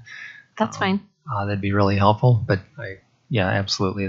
We've got a number of asks there that we'll have conversation around. So yeah, if you could do that maybe in the next couple of days, that'd be great. I have a process question. I know there's a little bit of a looming, well, not a little, a looming sense of urgency around benefits. I don't know, based upon our conversation last evening with JCEA, whether we want to take the last 50 minutes for your proposal on benefits today. I'm not sure if you're ready to do that, but I wanted to ask the question because I don't want to be remiss in not providing ample opportunity for your proposal and also conversation around benefits.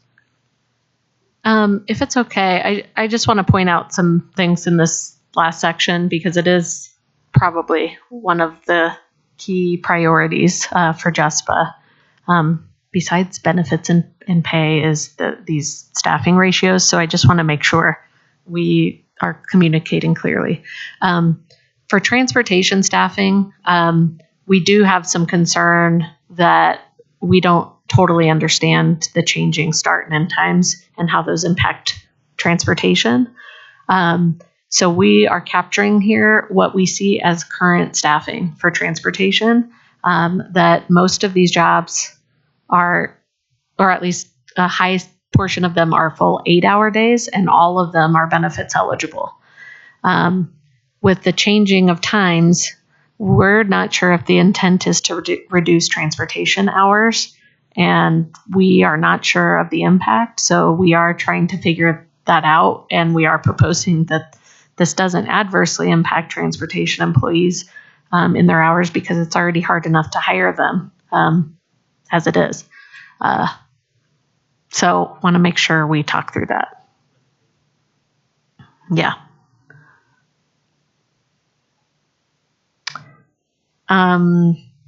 Mark, I think you probably understand what we're asking for. Custodial, you already have some ratios.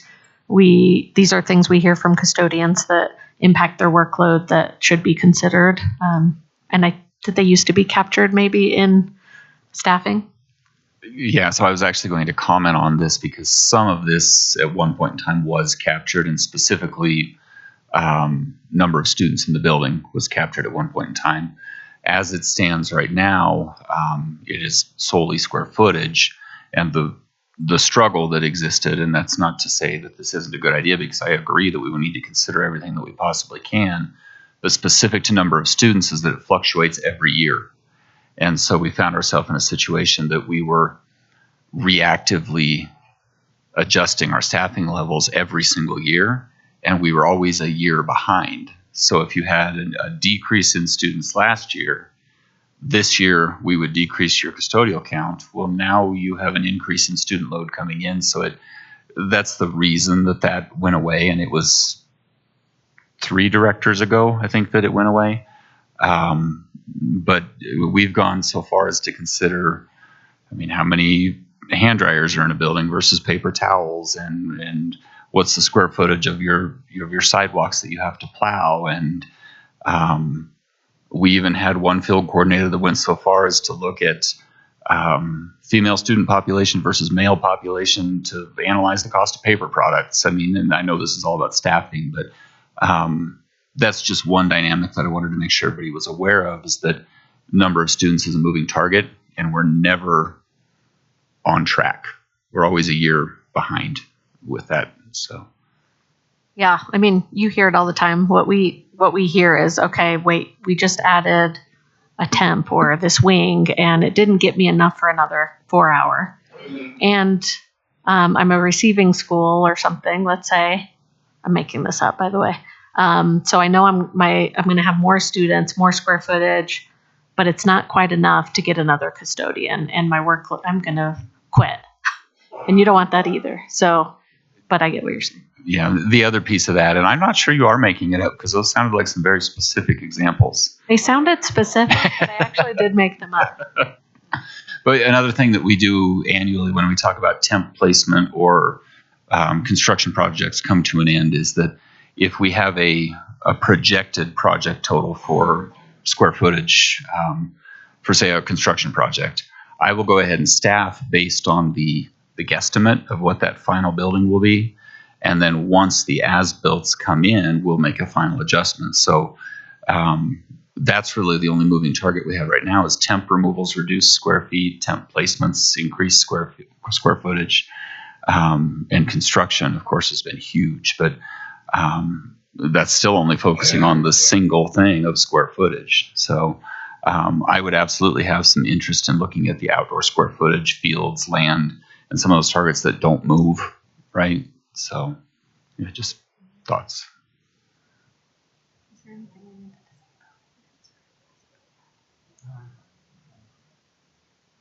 Okay, I think that was it. I just wanted to make sure we clarified that some of that. I think we've talked enough about the parapros, the need for parapros and ratios there. I'll try to talk a little bit about maintenance. At this point, I'm always unsure of what's going on with our staffing. I know we got a couple of structural techs I have not seen posted in quite a long time, maybe even more. HVAC techs, we always are posting. Sometimes they're there, sometimes they're not. So I guess I need to get some more data about exactly what's happening. And as far as I know, we're not cutting people in maintenance at this point. But through the last, I don't know if it's fair to say the last 10 years, we have seen a lot of positions just fizzle out and disappear. We used to have 3 HVAC people per zone, and we're down to 2. So I'll do my best, and maybe Phil, you can help me out trying to get the correct information on where we can go with that, because I think it's important for our air quality, for our equipment, for the safety of our equipment and whatnot, to make sure we are fully staffed. I mean, we may be getting rid of 16 schools, but all of our systems are very complicated, and it's hard to wrap your head around what that means. But anyway, we'll work on that. So that's just kind of something with that last piece. I did not want to keep maintenance out of the staffing. I think it's important for everybody.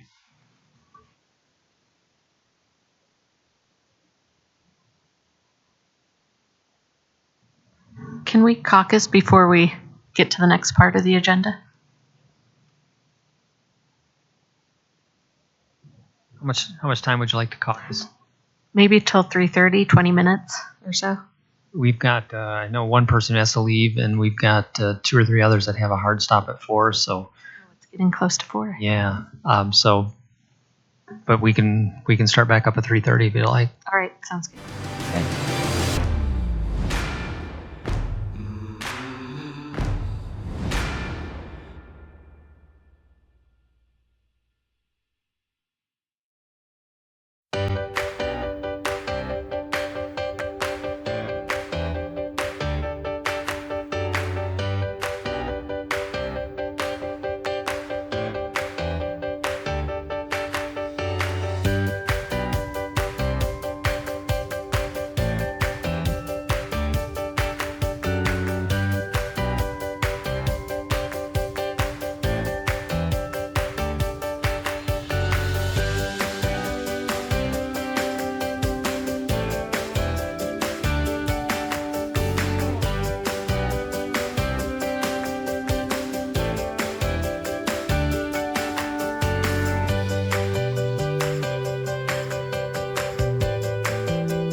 Okay, it's about 3:35, and we're back from a quick break after having considerable conversation around Article 4 work assignments, and we'll work towards bringing back a counter proposal to what you've provided, and hopefully we can get that condensed version. So we're working off one doc.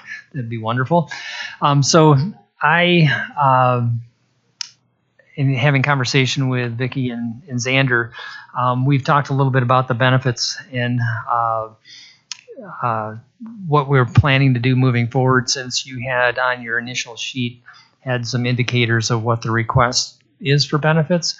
We're working on some strategy here internally in the district, and what we'll plan to do, rather than any sort of an expectation about the detail of what you had initially put on your sheets, what we'll plan to do with work within that information, knowing it's rather broad, and we'll bring back some conceptual ideas as to where we can go. So my fault if I was thinking there would be any sort of a presentation. That I'm sorry that was on me, only based upon the information that was shared with us by your sister association yesterday. But we're good to work with what you have and moving forward. So just wanted to be clear on that. Just so anyone who's listening or watching, we just wanted to clarify what those proposals were. So we were proposing 100% employee coverage for all plans. So that's employee only coverage, and then 80% district contribution for the remaining plans. Great, thank you.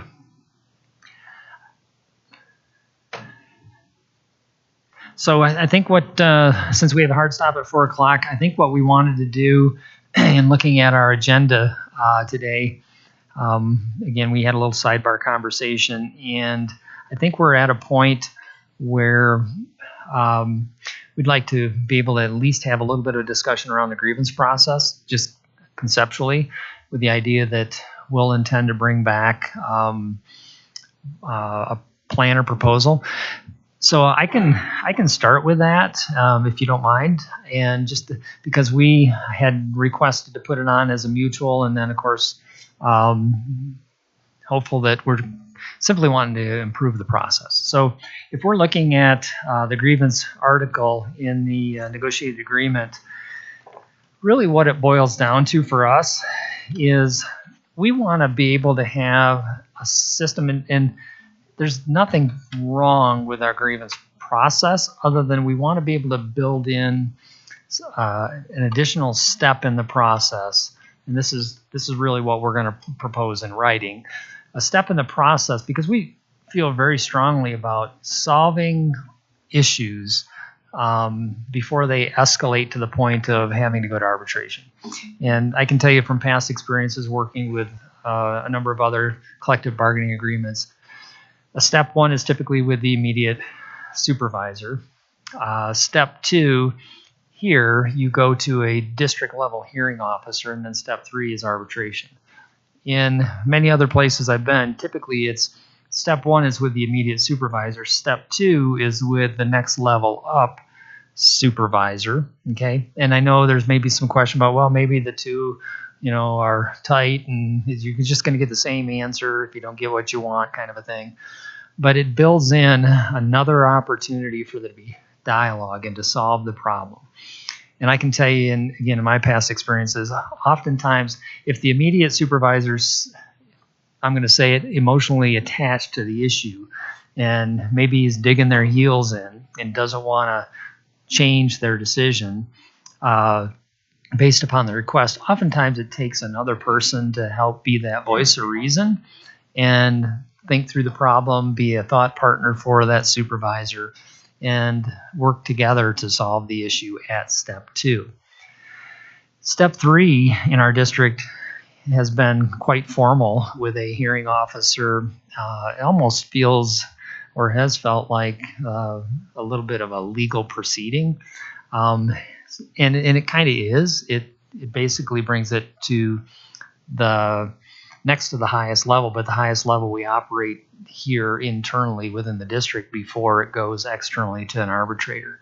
So the idea is not to complicate the process. The idea is to solve things. I do have to say too, and I think it's been a collective effort this year, and not anything magical that we've been doing in employer relations or anything of the kind, or anything specific to Deneen and I, but that's our ultimate goal, is to solve problems before we have to escalate into a legal proceeding. And not everything can be solved that way, obviously. But I think if we can have another layer built into the process, there's that opportunity even before employer relations needs to get directly involved. But I also know too that we like to get directly involved because we want to be able to be thought partners with supervisors, because not all of our supervisors are going to see it from an employer relations perspective. The other thing is we do need to have supervisors become better trained on the CBA, without doubt, and also on the grievance process, as well as discipline and due process. And we're working on that internally from an employee relations team standpoint. That's been a huge lift for us, not because it's the depth of the work, and we know this work quite well. It's widespread across the district, and we just need to have time now to be able to educate folks, leaders in particular, as to due process and the grievance process. We could get into discipline and due process. Our focus really is on the grievance process. And again, it's not to throw another hurdle up in the process or anything of the kind so that things don't get escalated to arbitration. But our goal would be that we solve problems at the closest to the root cause. So that's the ultimate goal for us. One of the caveats I'm going to throw in there, and I don't mean to make this sound competitive by any stretch of the imagination, but I know in other places that I've worked too, that it's not necessarily a deterrent, but it's kind of a higher stakes position when you go to arbitration. And that is other places, if you go to arbitration and whoever receives the unfavorable ruling is typically the one that has to pay for the arbitration. So hypothetically speaking, if we feel very strongly that we're on solid ground and we go to arbitration and we as a district lose in arbitration, then we're essentially putting our money where our mouth is and not having solved the problem at a lower level to say, well, we're going to pay for the whole amount of arbitration. And it's not a winner takes all, loser pays kind of a thing, but it is. But it also causes all of us to think that, you know what, do we really want to go versus do we want to sit and talk? And do we want to resolve? And it's not necessarily intended to be a deterrent, but it can be, because it can be costly, and arbitration is expensive, especially when we involve attorneys and having to pay an ALJ and that kind of thing. So that's just a side comment with regards to the whole process. So conceptually, that's what we're thinking. And certainly want to bring some language back to you, and certainly anyone on our team can add to the conversation. I don't want to dominate that, but thoughts or questions? I don't think that we'd be opposed to any of that, really, just in the concept. I think we've probably had similar conversations, that we want to solve issues. Often we're trying to and facing barriers just because of culture and okay, I'm going to say no. And I've been trained to say all the reasons why I'm right per the guidance prior. So I think we're trying to get over that. I think accountability at the lowest level is also important. We talk a lot in Jespa how to be accountable to each other by talking to each other, and that builds a stronger relationship. So if I just go to Mark with everything when I could go to a different supervisor below him and work it out with the grievant, that's probably a better way to build a relationship, actually. I'm intrigued by the idea of whoever wins doesn't have to pay, because we do win a lot of arbitrations. And we do take the cost of it very seriously, even though it's half. We'll pursue when we feel strongly that we have a case that we can win. And I mean, when we don't think we can win and that we're not right, we don't pursue it. So I hope everyone knows that we try to have a lot of integrity in this process and pursue these when we feel like there's something unfair and that we can right it. And the goal is to right it earlier. We don't want to wait for a year to go through a painful arbitration and win that way. We'd rather just work it out. So. And I think to your point, and I'm going to knock on some wood someplace and keep my fingers crossed, but we have been this year. We don't have a single issue that is in arbitration. Potentially there could have been, and maybe could still be one. I don't know.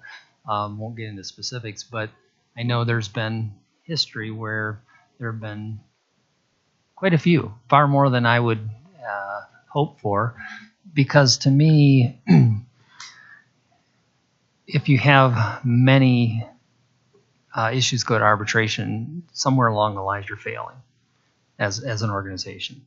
You really are. One, people don't know what the expectations are. Two, people don't know the CBA. And three, you're not working together to try to figure it out. So to me, it's really important, and it's not something anybody, again, Deneen or I are, trying to pat ourselves on the back. We're just trying to solve problems with y'all and wanting to make sure that we don't go to arbitration and doing our best to get there. So, some ways it's like, okay, let's put up our ante, if we're going to go to arbitration kind of thing. Honestly, I don't even want to talk about arbitration. I want to talk about solving problems. And I think that hopefully will be a shift in how we operate as leaders in the district. Culturally, I think that working with food nutrition services, custodial, the maintenance, facilities and maintenance, transportation in particular, hopefully you've seen some changes with regards to wanting to work better together and solving those problems. So again, it's just the grievance process that we're looking at is really just to kind of lock us into the problem solving mode rather than escalating it quickly to create maybe a more adversarial relationship. Yeah, and something you said, Vicki, that resonated with me is, I don't know if you said build or preserve, the mic was a little bit muffled, but building and preserving the relationship is key. And often when you get to the level of arbitration, there's typically a relationship that is fractured, sometimes beyond repair. And I think that this additional step helps prevent that and maintains that important relationship that's critical to the health of the climate and culture, but also to the working relationship between a supervisor and an employee. So appreciate that comment. And I think you've heard me say this before. Maybe it's been a while ago because we have been plowing through a lot of issues that we've been working to solve. My ultimate goal, even though it's pie in the sky, is a zero grievance environment. And wouldn't that be nice, right? And then, we're working with people. We know there's issues.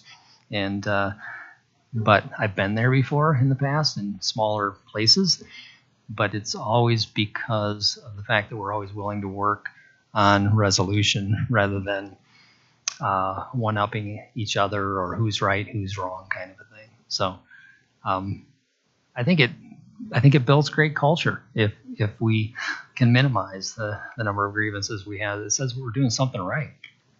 So anyways, that's kind of in a nutshell our perspective. And what we'll do is I'll flesh out some language that I've already been working on that is essentially inserting another step and what that would look like and who might be involved. But it's not anything magical, anything that's rocket science. It's just, I think, strengthening the process.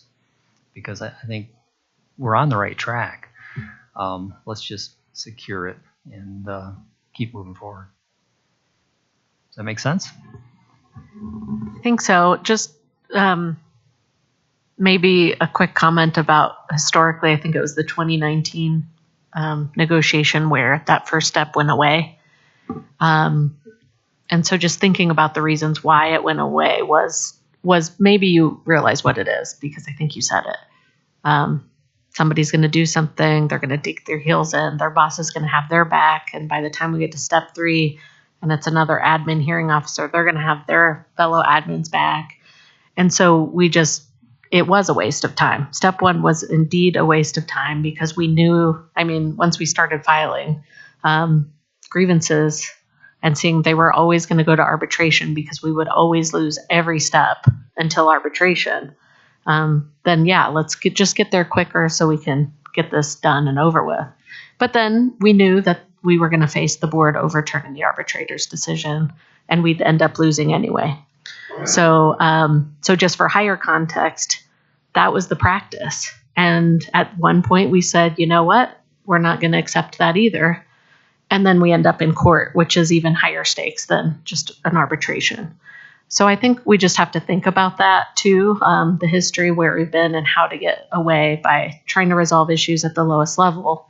But if they do get to that point, how are we honoring, at least, how do we not maybe have a hearing officer at step 3 that probably doesn't, you got to be able to think like an arbitrator, right? If you're the decision maker and you know the next step's arbitration, that hearing officer has a lot of responsibility to understand contracts and how an arbitrator thinks, et cetera. And they just don't. They're like, oh, what the administrator said, that's my friend, makes sense to me. Well, that doesn't matter in this. So is it someone else? Is it in prior contracts that I've worked with, it's an FMCS, either decision maker or mediator type role, something like that, where it's someone who understands the process a little bit better than, and it might not be fair to administrators to have to be assigned to be a hearing officer. You know what I mean? So in some places, again, smaller districts, typically you would have a immediate supervisor, an intermediate supervisor, and then it might go to either a cabinet level or even a superintendent. And I'm not proposing that. I'm not proposing more work for our cabinet members or our superintendent, but I think there's that additional step, which hopefully that person, especially the third step in the process, is a few steps removed from the issue and can be as unbiased as possible in the process. Part of what we're also trying to do with the changes in human resources is to have employee relations, which is an integral part of human resources now, play a more active role. I would love to be able to think that I could serve as a step 3 hearing officer on every occasion, but right now it's not possible because we're trying to help put out the fires at the lowest level, right? And so by us being, myself and Deneen in particular, being directly involved in those, it doesn't allow us to remain unbiased, right? And we get that. So we're trying to figure out a process. We have other administrators in HR that can step in at a step 3, but we also want to be consistent in our process. And the other thing that too in the past, because I think it was the first couple of weeks that I was in Jeffco, I was asked to be a hearing officer for step 3, and by having different hearing officers at step 3, you do have inconsistency. You don't have a standard process procedures, format. But if you have people who have done step 3s and understand contract, et cetera, I think it could be more beneficial. But that's just food for thought. Anything else concerning the topic? I know we're getting close to our 4 o'clock hour where people turn into pumpkins or something. Maybe, I don't know. I guess I'll say one thing, and I don't know how focused I am on this, but it's coming to me as you're talking, and it sounds like we might be going towards a step 3. And I always feel like lawyers have a hard time not being 100% lawyer. And if everybody's asking our district legal team at step 3 what they think again, I mean, there's going to have to be a whole lot of proof before we get started on that type of thing, because we're not lawyers. I mean, we got them, but at the end of the day, working towards culture and working towards good culture and whatnot, I hope we can start doing other things too as a practice to get away from getting to those high levels of grievance. You have a whole lot of strong leadership in Jespa who I hope are starting to work to go back to talking to their executive directors or lower level directors. I mean, you have to understand, I'd like to start at my lowest level and start having those conversations, but is it my job? I don't know. Do I want to have good relationships with them? Yes. But there's a whole lot of cleanup to do with egos to get where you want to go with the good culture climate and participation, really. So I hope moving forward as we get to our next session and start talking more about what we're doing with grievances, that we might consider the work that Jespa does and maybe how important it is for district leadership to understand, because we are advocating for our people, and we understand where they're coming from, and they're not always right. But those problems we're taking to grievance step 1, whatever level, may never happen if we get a better understanding and good relationships going at a lower level before it even happens. As I always say, it comes out of my mouth almost every time I open it in these type of things. People have their strong opinions. 30 years, if you're going to be here 30 years, your opinions, they'll be anchored down hard sometimes, especially at an administration level, because it's the nature of things. You have to be strong and stick to your guns, but somehow we have to change that in a career-based job and start having better conversations before grievances. And hopefully administration can be looking for those conversations to temper our culture.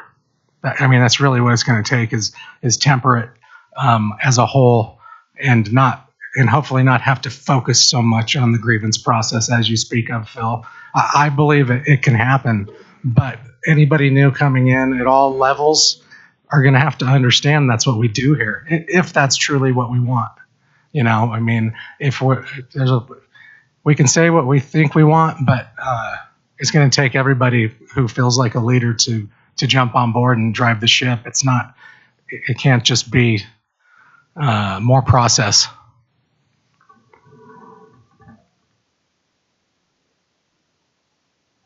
Thanks, John. Appreciate that. I think we're getting right to the end of our time. So hopefully, I believe we're scheduled. Our next opportunity is April 17th, which gives us some time to prep. Our plan will be to prep a counter proposal to Article 4 after receiving your doc, and we'll bring the grievance language in the same time. My hope also is that we'll be able to jump right into the benefits pieces and even potentially start with some compensation, since we've got about 2.5 weeks here. So we have a lot of homework to do on our end. Certainly want to hear from you as well with regards to anything that comes up between now and then. So yeah, go ahead, Darcy. Just what we've missed on 8 is the wage structure review. So you're talking about wages and financials. I want to make sure we hit that.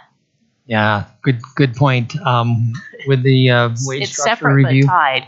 Yeah, so we've got a parallel process right now with the wage structure review MOU. We've got some work to do with you on that, which is going to coincide with the benefits work as well as this year's compensation. So there's some layers to that. So very good point. And we're working to get a meeting scheduled for that next wage structure review MOU work. So that may be really helpful with regards to having that information for next steps as far as the compensation and benefits piece goes here. So yeah, thank you for pointing Just that so out. you know, we have done some work on, since our last meeting, on what a wage schedule could look like, because it felt like maybe there's a lot of overwhelming factors to how do we take bites out of this big problem. So we have done some work that we can share with you at the wage committee. But I think we should go through it probably on the 17th. Yeah, in more fantastic. detail. And I'm hopeful we can have a wage schedule review committee meeting before then. Yeah, excellent. Okay, anything else really good to the cause this afternoon? Okay, I think that our third day of work with you has come to an end, and appreciate everything that everyone's doing, and we'll keep making some progress here, and we'll get to where we need to go. It always happens that way, right? So, absolutely. All right, well, thank you very much, and we'll see you soon.